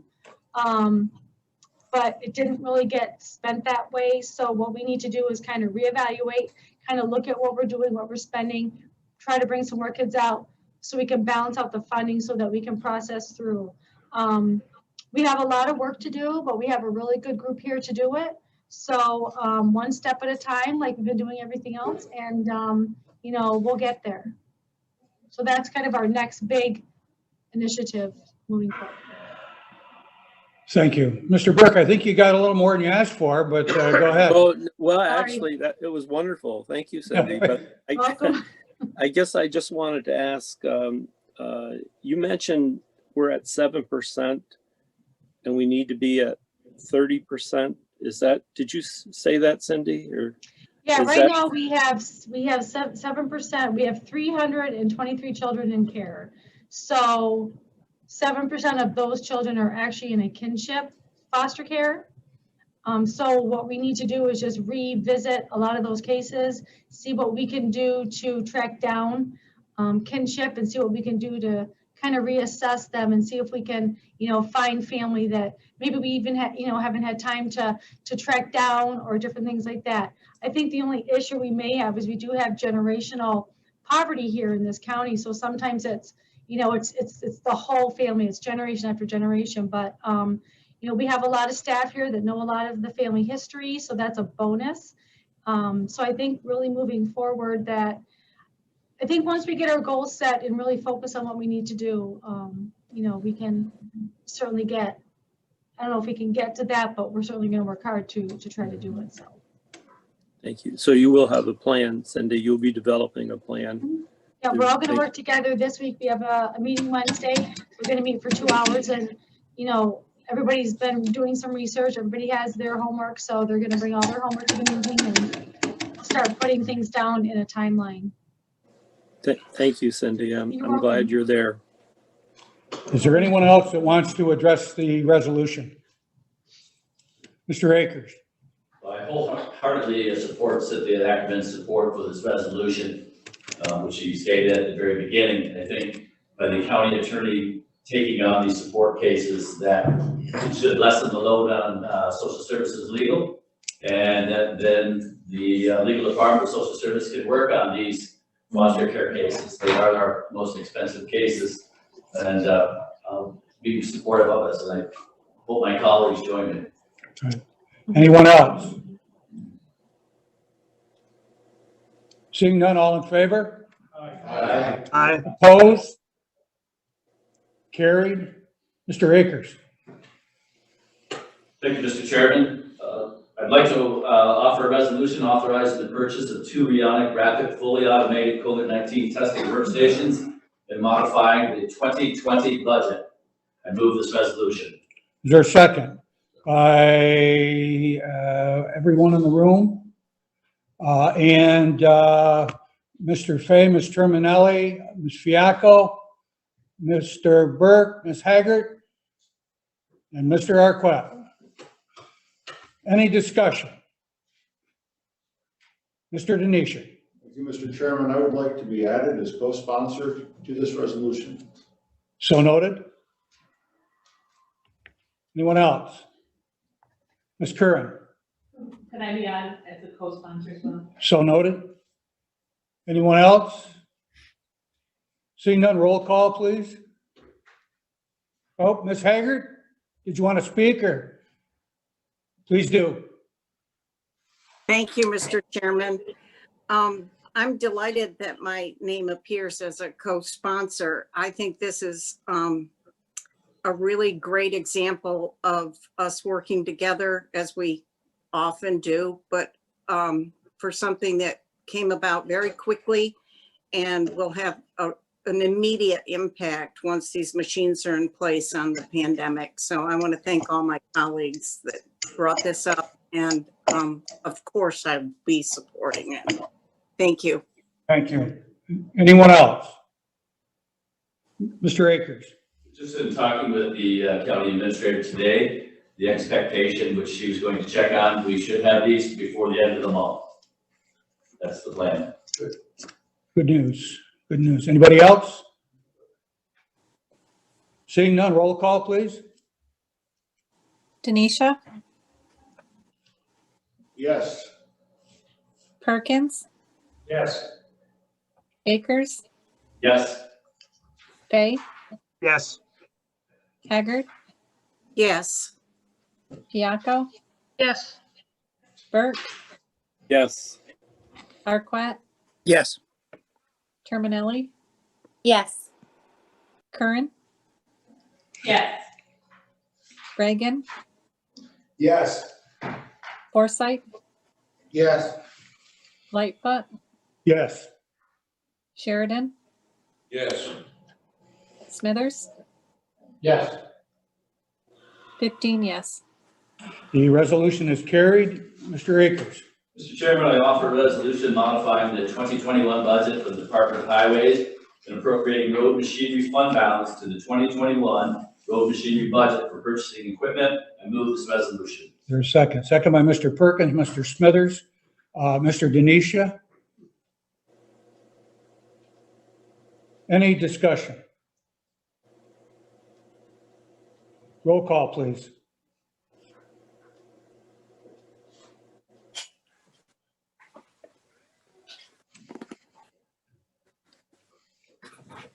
Perkins, Yes. Akers, Yes. Fay, Yes. Haggard, I'm sorry, yes. Fiaco, Yes. Burke, Yes. Arquette, Yes. Terminelli, Yes. Curran, Yes. Reagan, Yes. Forsythe, Yes. Lightfoot, Yes. Sheridan, Yes. Smithers, Yes. Denisha, Yes. 15 yes. The resolution is carried. Mr. Akers? Mr. Chairman, I offer a resolution approving a supplemental agreement number 2 and authorizing the chair to sign a contract with Stantec Consulting Services, Inc. for construction inspection services for Browns Bridge Road over the Racket River project, PIN number 322-1560, PIN number 775380. I move this resolution. Is there a second? By Mr. Sheridan. Any discussion? Mr. Perkins? I'll be abstaining due to my employment. So noted. Anybody else? Seeing none, all in favor? Aye. Opposed? Carried. Mr. Akers? Mr. Chairman, I offer a resolution modifying the 2020 budget for the solid waste department for higher than anticipated expenses. I move this resolution. Is there a second? By Mr. Perkins and Mr. Sheridan. And Mr. Burke. Any discussion?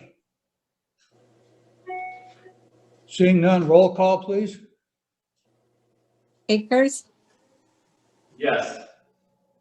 Fay, Yes. Haggard, Yes. Fiaco, Yes. Burke, Yes. Arquette, Yes. Terminelli, Yes. Curran, Yes. Reagan, Yes. Forsythe, Yes. Lightfoot, Yes. Sheridan, Yes. Smithers, Yes. Denisha, Yes. Perkins, Yes. 15 yes. The resolution is carried. Mr. Akers? Mr. Chairman, I offer a resolution concerning elections, real property, and community college apportionments for the year 2021. I move this resolution. Seconded by Mr. Forsythe. Any discussion? Seeing none, all in favor? Aye. Opposed? Carried. Mr. Akers? Mr. Chairman, I offer a resolution authorizing the chair to convey the car site located at 97 Main Street, Herman, to the town of Herman. I move this resolution. Seconded by Mr. Denisha and Mr. Smithers, excuse me. Any discussion? Seeing none, roll call, please.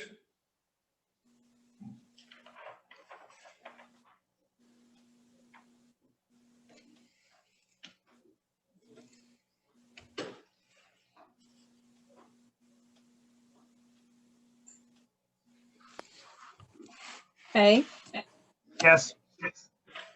Haggard, Yes. Fiaco, Yes.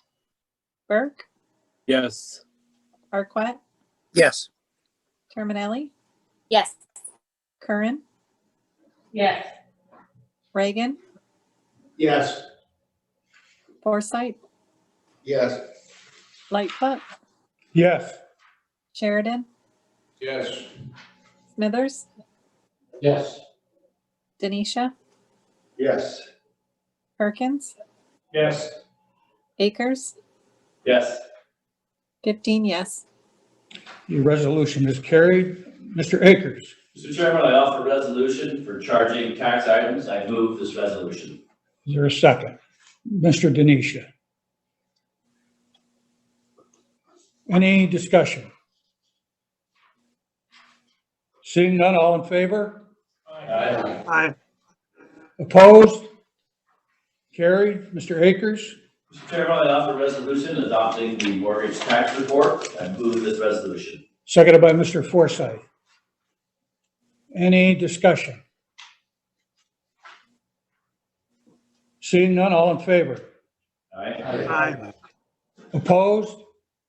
Carried. Mr. Akers? Mr. Chairman, I offer a resolution authorizing the chair to sign a contract with Compliancy Group LLC for consultation services and the maintenance of a repository for HIPAA compliance. I move this resolution. Is there a second? By Mr. Perkins. Any discussion? Seeing none, all in favor? Opposed?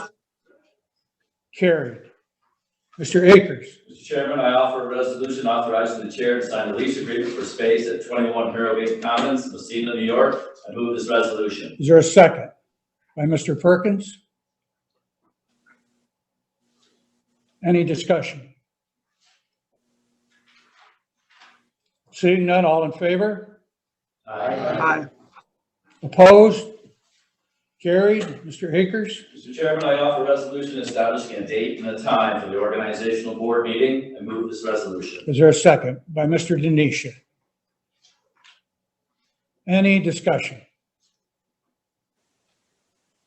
Seeing none, all in favor? Aye. Opposed? Carried. Mr. Akers? Mr. Chairman, I offer a resolution declaring October 2021 as the first St. Lawrence County History Month. I move this resolution. Seconded by Ms. Curran and Mr. Smithers. Any discussion? Seeing none, all in favor? Aye. Opposed? Carried. Mr. Akers? Mr. Chairman, I offer a resolution modifying the 2020 budget for the Historical Association for Web Development to provide access to archives for the public. I move this resolution. Is there a second? By Mr. Perkins and Mr. Reagan. Any discussion? Seeing none, all in favor? Excuse me, roll call, please. Haggard, Yes. Piacco, Yes. Burke, Yes. Arquette, Yes. Terminelli, Yes. Curran, Yes. Reagan, Yes. Forsythe, Yes. Lightfoot, Yes. Sheridan, Yes. Smithers, Yes. Denisha, Yes. Perkins, Yes. Akers, Yes. Fay, Yes. 15 yes. The resolution is carried. Mr. Akers? Mr. Chairman, I offer a resolution authorizing the creation of a reserve for the 2020 appropriations for the Bassmaster Tournament. I move this resolution. Second by Ms. Curran, Mr. Smithers, Mr. Reagan, and Mr. Forsythe. And Mr. Arquette. Any discussion? Ms. Curran? Can I be added as a co-sponsor, please? So noted. Anyone else? Seeing none, all in favor? Aye. Opposed? Carried. Mr. Perkins? Thank you, Mr. Chairman. I have a resolution authorizing the filling of vacancies, and I move this resolution. Is there a second? By Mr. Smithers, Mr. Akers, and Mr. Forsythe. Any discussion? Seeing none, all in favor? Aye. Opposed? Carried. Mr. Perkins? Thank you, Mr. Chairman. I have a resolution authorizing the chair to sign a contract with Civil Service Employees Association Local 1000, Unit 8427, and I move for its adoption. Is there seconded by Mr. Akers? Any discussion? Seeing none, all in favor? Aye. Opposed? Carried. Mr. Sheridan? Mr. Chairman, I have a resolution authorizing the county attorney to support the town of Clare in the legal defense of pending legal action known as Adirondack Council versus Town of Clare. I move for its adoption. Is there a second? By Mr. Smithers and Mr. Akers and Mr. Perkins and Mr. Denisha. Any discussion? And Mr. Arquette. Sorry about that. Mr. Perkins. I'd like to be added as a co-sponsor, please. So noted. So would I look together. So noted for Mr. Sheridan. So noted for Mr. Arquette. Any discussion? Seeing none, all in favor? Aye. Opposed? Carried. Ms. Haggard. Mr. Chairman, I offer a resolution authorizing the chair to sign a lease agreement with St. Lawrence Health System and Claxton Hepburn Medical Center for Rheonics Rapid, fully automated COVID-19 testing workstations, and I move that it be adopted. Is there a second by Mr. Denisha, Mr. Smithers, Mr. Reagan? Any discussion? Excuse me. Do you want to be added or do you want to comment? Which one, Mr. Manelli? Added. Added, Yes, so please. noted. Thank you, Mr. Chairman. Thank you. Ms. Fiacco? Added, please. All right, noted. Anyone else?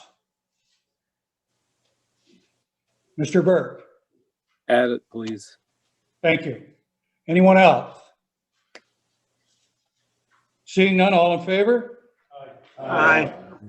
Opposed? Carried. Ms. Haggard? Mr. Chairman, I offer a resolution authorizing the chair to sign a lease agreement with Health Research, Inc., HRI, for laboratory equipment to be used to provide COVID-19 testing and subsequently lease agreements with the St. Lawrence Health System and Claxton Hepburn Medical Center for the use of the laboratory equipment, and I move for its adoption. Before we second that, it needs to be amended. And if I could tell you what needs to be amended, if someone would move that, I would appreciate it. As the resolution goes, and I'll pick it up at the start of the fourth line, agreements with St. Lawrence Health System, insert then Community Health Center of the North Country. Community Health Center of the North Country. After that, and Claxton Hepburn Medical Center for the use of the laboratory equipment remains the same. It also needs to be amended in the third whereas, after, whereas subsequently St. Lawrence Health Systems, insert Community Health Center of the North Country. And in the now therefore be it resolved, at the fourth line that starts with the word system, after the word system, insert Community Health Center of the North Country. Is there anyone that is not clear on that? I was going to make. Could I have a motion to amend the agenda by Ms. Curran, seconded by Mr. Reagan, as to the amended resolution? All in favor? Aye. Opposed? Carried. As to the amended resolution, any discussion? Excuse me, it needs to be seconded. Seconded by Mr. Perkins and Mr. Arquette. Any discussion? Seeing none, all in favor? Aye. Opposed? Carried. Mr. Forsyth, would you read the next resolution, please, or move it? And this also needs an amendment that I'll give you. Mr. Chair, I offer resolution authorization to extend flexibility to St. Lawrence County employees with the option to access vacation buyback accruals and extend personal time accruals during the COVID-19 response. Seconded by Mr. Sheridan and Mr. Perkins. This resolution also needs to be amended, and the amendment would be found in the "but it further be resolved" that with county staff with a critical function to operate, and what would be added is with a minimum of 300 hours with a minimum of 300 hours. It also, that would take the place, and what would be struck is in the second line of the same paragraph after the words in brackets, at the maximum amount of their accruals would be struck, and it would be replaced with a minimum of 300 hours. As to the resolution, is there a motion to, or excuse me, as to the amendment, is there a motion to the amendments by Mr. Forsythe, seconded by Ms. Curran? Any discussion? Seeing none, all in favor of the amendment. Mr. Forsythe. I guess, what's the rationale of it? I guess it's just. It's limiting the number of hours that can be used instead of just no amount having been set forth in the resolution.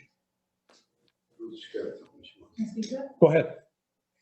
So the initial benefit that was provided to county employees was in a matter of a circumstance where they had reached the cap of their hours. So they were maxed at 400 hours and they were denied time off.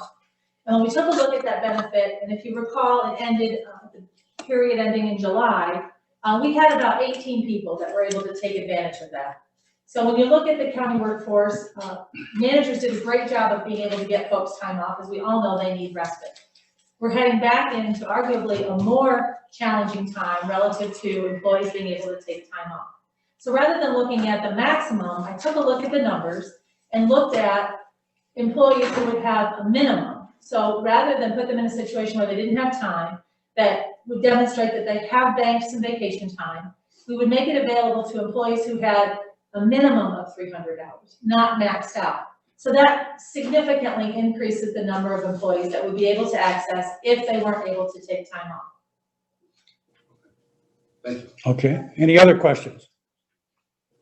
Seeing none, as to the amendment, all in favor? Aye. Any opposed? Carried. As to the amended resolution, any discussion? Seeing none, all in favor? Aye. Aye. Opposed? Carried. The next resolution, time sort of caught up with it, and it is no longer able to be addressed if we wanted to, so there's no action necessary. I'd entertain a motion to remove that from the agenda by Ms. Curran, seconded by Mr. Denisha, and Ms. Haggard. Any discussion? Mr. Akers. So upon removal would be the status, the existing agreement would remain? That's correct. Anyone else? All in favor? Aye. Aye.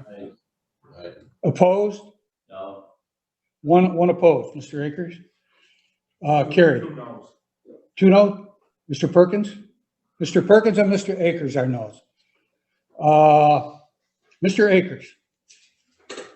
So this resolution is tabled. I've got to take a motion to remove this from the table. No, you're at, The county administrator says yes. The day. oh, yes, I'm sorry. That's okay. Yes, forgive me. So It's been a long I would, afternoon. Make a motion to remove this from the table. Is there a second by Ms. Curran, Mr. Perkins, Mr. Smithers, and Mr. Denisha? All in favor? Aye. Aye. Opposed? Carried. It's off the table. Mr. Akers? Mr. Chairman, I offer a resolution authorizing the chair to sign a contract with the Development Authority of the North Country, DANC, for broadband survey assessment and modifying the 2020 budget for the county administrator's office. Seconded by Mr. Smithers, Ms. Curran, Mr. Denisha, Mr. Reagan, Mr. Forsythe, and Mr. Akers, Mr. Burke, Mr. Dan, excuse me, Mr. Fay, Ms. Terminelli, Ms. Fiacco, and Mr. Arquette, and Ms. Haggard. Did I miss anybody? Mr. Sheridan. Any discussion? Mr. Akers. So I believe that in the committee meeting, when we were actually discussing it, that I think Legislator Terminelli brought forth some information from BOCES, and that I thought that because of certain information that BOCES had, that the cost of this program, as far as the county share, would be reduced by $6,000. Could I inquire of the county administrator if that is true, and if so, then this would need to be amended? I think there's a couple things going on there. So I think Legislator Terminelli provided some information about data that was captured by BOCES, but that wasn't to the extent that what this survey would accomplish.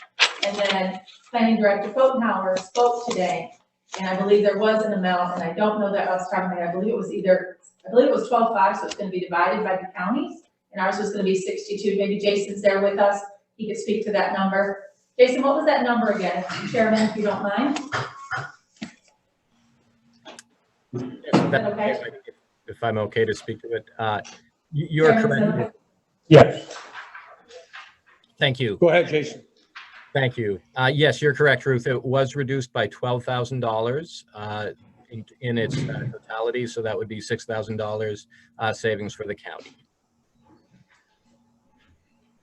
And that was a result of some data that was going to be provided from Slick Network Solutions, as well as some data that the county had in its possession. Do you want to offer an amendment? So I would like to, Mr. Chair, I'd like to offer amendment to change the dollar amount, the contribution from $38,250 to $32,000, or I mean, yes, to $32,250.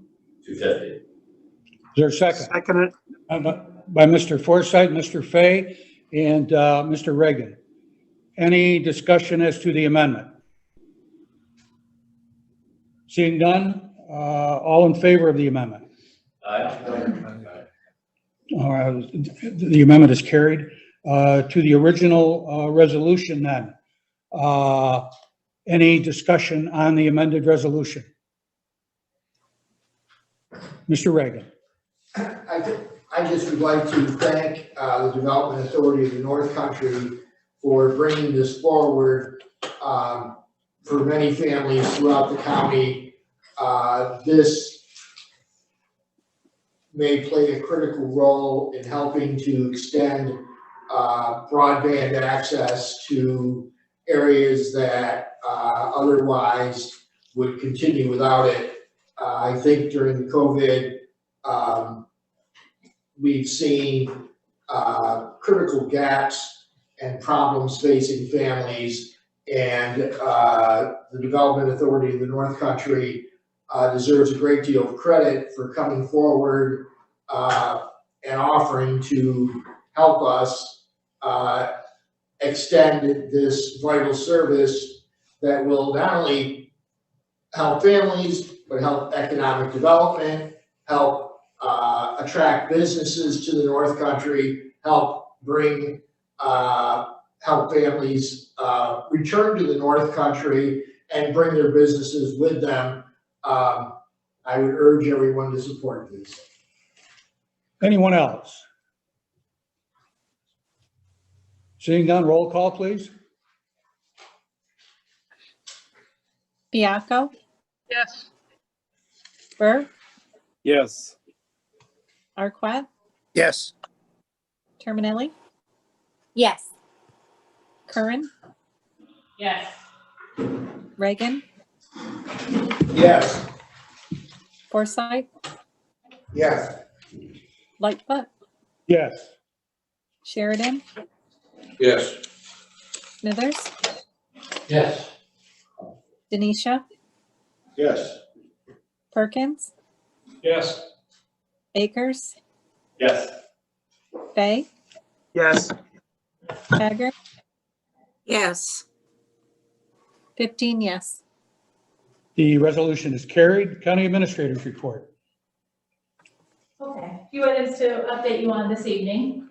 COVID-19 related, I wanted to let you know that the county is working and continues to work with the schools on testing readiness. We had communications with them each week since the uptick in numbers, and they're working on those plans, so we'll provide them to you once we receive them and what that may look like for the districts. We're going to meet tomorrow to begin the process of vaccine readiness and what that might entail. Certainly you heard an explanation from health systems tonight from Dr. Williams about their efforts, but also making a determination as far as what the county's position or role should be, and be able to share that information back with you. As indicated by both Dr. Williams and Dana tonight, we are focusing on the stay home if you're sick pillar this week of the 5 pillars of prevention, and certainly looking to destigmatize calling in sick. I'm as guilty as any. When we excuse our behaviors because we think it's a runny nose, or we think it's a dry cough, or we think there's a different way we need to look at it with COVID-19. And I think certainly some information you'll see out in the press this week is going to encourage folks to take that responsibility onto themselves and make those calls if they are sick or if they are not feeling well. I will be recommending that we continue with our 50% staffing through January 8th, 2021 for another 30 days, also extending out that state of emergency.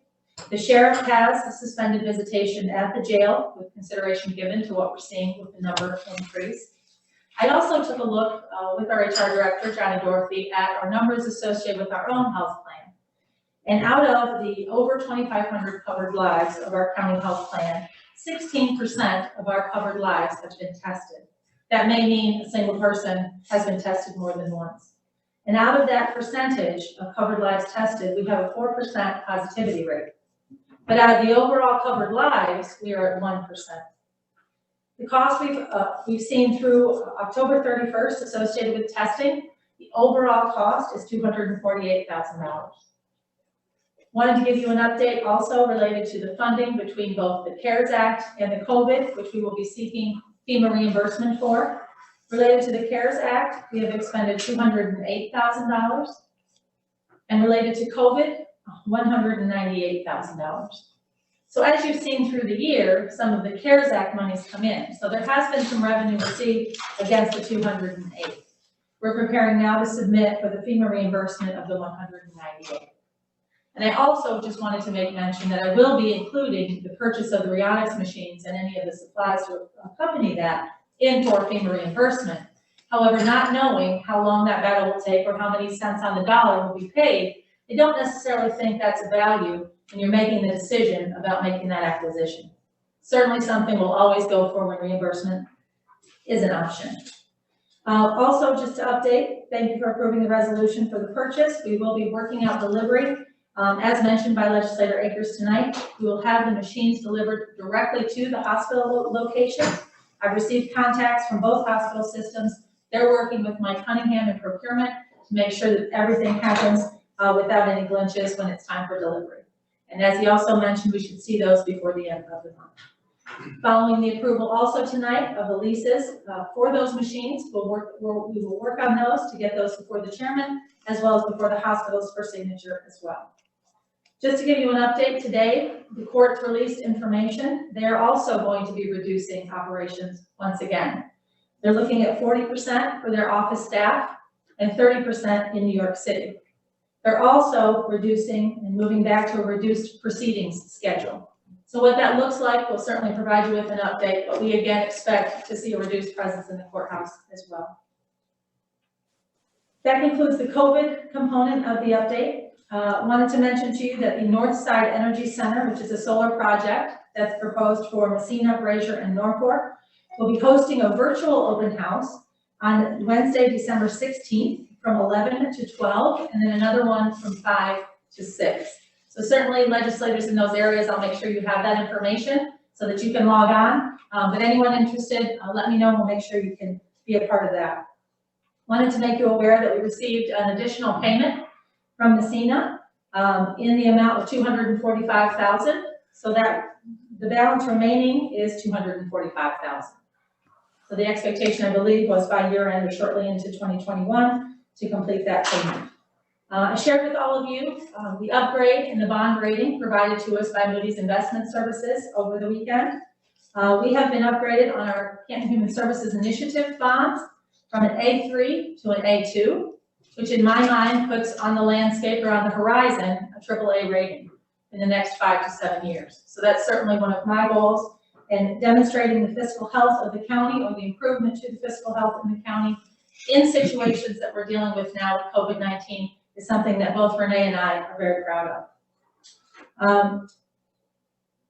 Moving on, wanted to let you know that last Wednesday, December 2nd, we held our second part of our department head training via Zoom. So annually, I traditionally would hold all the department heads together for a full day of all of the required trainings that the county needs to provide by state or otherwise, sexual harassment, workplace violence, all of those. This year, because Zoom fatigue is also a real thing, I divided that up into 2 separate days, and we concluded that last week. We've had 9 department head meetings held via Zoom and had exemplary attendance at all of those meetings. We're going to continue on, much like I expect Board of Legislators, to hold our department head meetings on Zoom until it becomes safe to do otherwise. Next week, we'll have a combined services and operations, and then on December 21st is our finance meeting. We're scheduling 2 public hearings that evening, as well as what appears to be a growing agenda. There'll be one public hearing for planning for one of their grants that's required, as well as the police reform public hearing. We are also looking at the police reform resolution coming forward, as well as a required highway project that needs to be approved before the end of the year. So we're working out the times. We certainly anticipate that there'll be some folks who'd like to speak at the public hearing relative to police reform. So we're working through that. If you can be patient with us, we'll be announcing those public hearing times, but we're going to back that up, hopefully, so that we provide time and have Finance Committee follow those meetings. Annually, I just want to mention to you, because they'll be coming up on that agenda, the rules of procedure are reviewed and a schedule for 2021 will be provided for you in draft form. What we thought we would do tomorrow is send out our existing rules of procedure so that you can take a look at it without the draft schedule, because we're looking at that now. But also invite your comments and feedback. Certainly this year, I think we've seen some extended timeframes associated with meetings. So we're looking at whether it makes sense still to combine all of our meetings. If you recall, there are some months with holidays that we're required to put committees together because there are only 4 Mondays and we lose one to the holiday.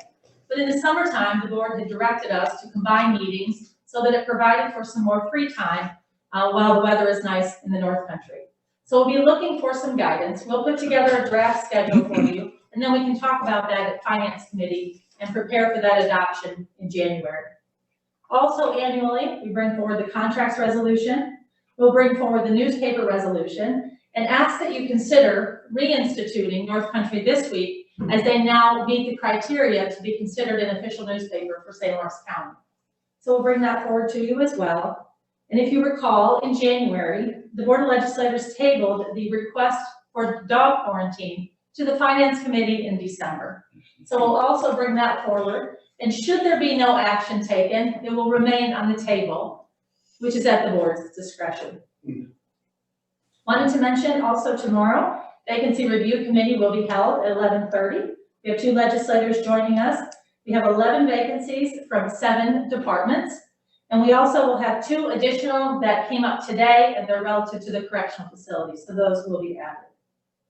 And finally, the adopted budgets are on your desk for those of you who are here. We'll mail to legislators on Zoom your adopted budgets, and we'll include for you, if you'd like to return them, because we like to recycle the pieces, a posted paid envelope to send back the tentative budgets, so then we can make use of those as well. Unless there's any questions, that's all. Oh, one other thing. We did provide flu vaccines this year for our employees, and if you recall, Public Health, prior to the uptick in cases, was able to provide 1 drive-through clinic, which went remarkably well, and we vaccinated 83 employees in all of Public Health. We've partnered with the pharmacist at Kinney's to provide an additional 31 vaccines in 2 clinics. So I'm now surveying the interest both at the correctional facility, because while I provided 1 hour release time to go and have these vaccinations, it's not as easy for our road deputies, our highway folks, or our correctional officers to step away from their responsibilities. So if we can, and there's interest, we'll take it to them. Kinney's has been wonderful about working with us as well. And this last clinic that we had, we opened it up to the court staff. As you recall, not that many weeks ago, we had a COVID-19 case. So the healthier we can keep the court staff in a mixed-use building, the better for everyone. Any questions? Mr. Akers. Ruth, you mentioned, if I'm correct here, $248,000 is what we've spent for testing our employees. Correct. How many tests is that? Oh, I have that on my desk. Can I get that to you? I can share that information with you. I believe there are 649 and there were 407 employees, but I'll confirm that. So it's a lot more than. Well, I will say employees, covered lives. Excuse me? It may not just be employees. But only 649 tests, you think? I believe so. So it's a lot more than $100 a test then. Where are we having the test done?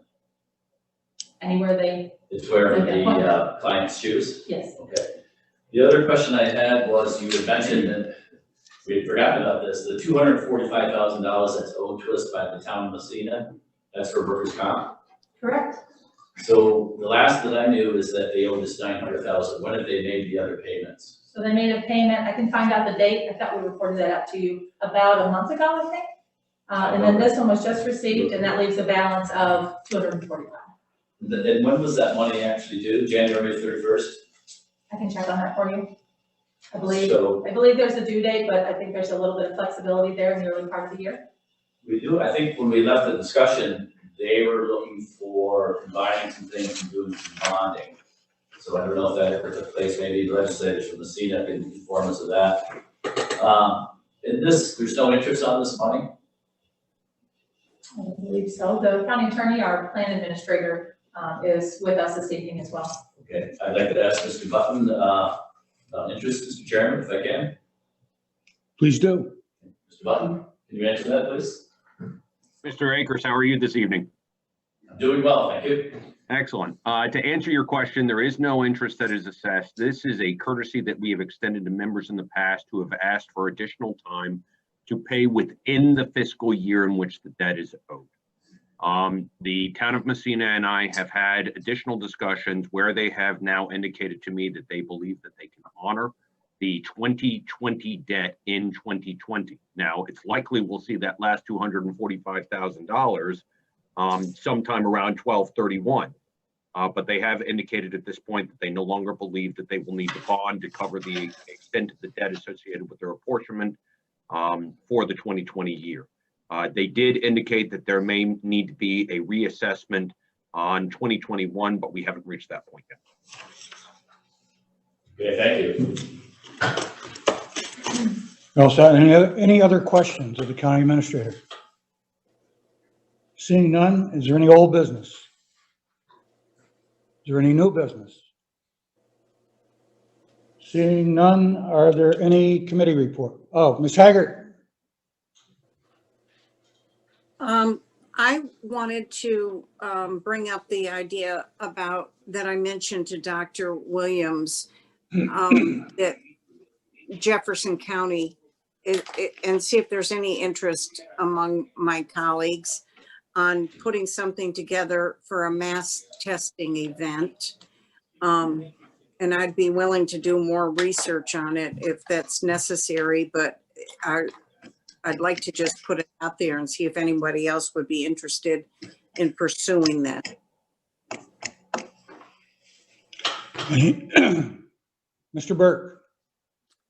I think it's a great idea, Margaret, and I wholeheartedly support it. Anyone else? Mr. Arquette. Thank you, Mr. Chairman. I think the timing is very good. If it was something that we could put together in somewhat of a rapid pace because of the uptick. So I support it. Okay. Anybody else? Mr. Akers. So the testing that's being done, Mrs. Haggard, is this where they're sending the lab results out? So they're not going to get a quick response?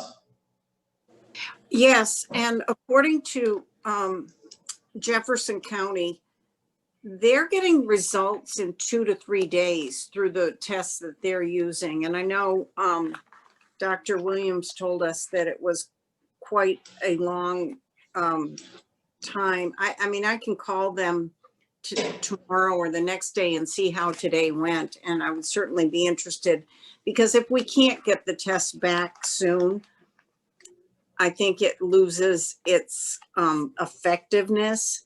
But I think it would also be a great way to rally the troops, so to speak, and get people on board in the county to know that there's testing, it's easy to get, and make us St. Lawrence County strong. And it'd be something that maybe people could buy into the whole concept that we're all in this together. But if it takes 7 or 8 days or 9 days to get the results back, I don't think it has much purpose. Ms. Curran. So I had a COVID swab Friday morning, and I had test results on my phone Sunday morning, so less than 2 days. And that was through St. Lawrence Health Systems. Mr. Forsythe. And he was negative.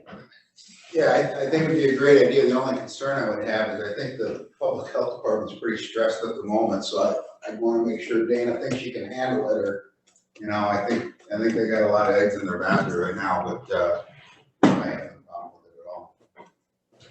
And I can say, Margaret, that was held in conjunction with the State Department of Health, who actually supplied personnel to that effort. I think that there would need to be some coordination initially with them. And I too think it's a good idea. Mr. Arquette. I agree with you, Joe. I'm pretty sure that I don't know the time frame, but a little while back in Messina, that the state came into Messina to do something similar. So I think you're on the right track, getting the state involved in something like that. Thank you. Anyone else? Mr. Akers. Well, we have Dr. McGuire right there. Maybe she'd like to make a comment. Dr. McGuire. Yes, so we've been in contact with the state, and like we did for the Messina testing event, you have to organize it with the state, and they provide resources based on what they can do, and they also ask what you yourself can provide. So, we've also asked them, because of the nursing home outbreak, to come and help with testing and things like that. And so it really, I've asked the question to the Jefferson County to see how they got this testing event. They also had one in the summertime when they had that outbreak along like the Clayton area. And so it really depends what's going on with the state, who they can get. So I've put the question out to see how they got theirs to come up. We've put the question out just kind of several times, and you do have to provide a rationale to the state. And so it must be that I'd like to know who they're having do the testing, because they asked us if they were going to come up and do the testing. Did we have nurses that we could provide? And at this time, we don't have the nurses. And so sometimes it's a combination of the resources that the state can provide, that we can provide. And so, maybe if we do it in concert with the hospital systems, that would help us, just as well. So we are asking those questions. Anybody else? Mr. Fay. Yes, I believe that, I don't know, I'm going to ask Ruth this question. Was there a request to use the Harold Smith parking lot that we were going to deal with tonight? Yes, there is. Are we going to be able to deal with it? I do not have it in front of me.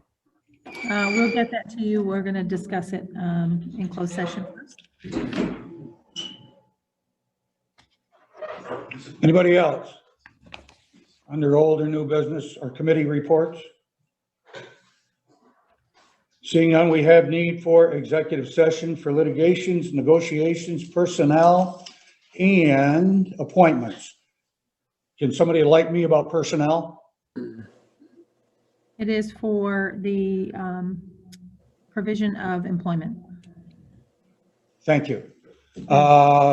Moved by Mr. Forsythe, seconded by Mr. Smithers and Mr. Perkins. All in favor of going into executive session? Aye. Aye. Opposed? Carried. As soon as we get, okay, so we'll go directly to Mr. Akers for reappointments. So for reappointments to the St. Lawrence County Workforce Development Board, I'd like to move Dave Evans of Canton, Ronald McDougall of Governor, and Ellie Sullivan Strip of Canton. I move these appointments. Is there a second by Mr. Forsyth, Mr. Reagan, and Mr. Perkins? Any discussion? Seeing none, all in favor of the reappointments? Aye. Opposed? Carried. There are no chairs appointments. There is no further business in front of, except for Mr. Akers. So I'd like to add to the comment from our county administrator that we've spent $248,000 in testing our employees, and that she mentioned that there was actually 649 tests. That works out to $382 per test. I would like to, the county administrator to find out why we are paying such an exorbitant amount per test. I can find that out for you. She has that. And we do have the need for a resolution if someone wishes to offer it, allowing the Unitarian Universalist Church of Canton use of the county parking lot at the Human Resources Building on the 12th, I believe. Correct. From 4 to Okay. 4:30. From 4 until 4:30 in the afternoon. Mr. Reagan moves it. Is there a second? By I'll Mr. second Perkins and Mr. Fay. Is there any discussion? Seeing none, all in favor? Aye. Opposed? Carried. Thank you. Any further business? Seeing none, we're adjourned.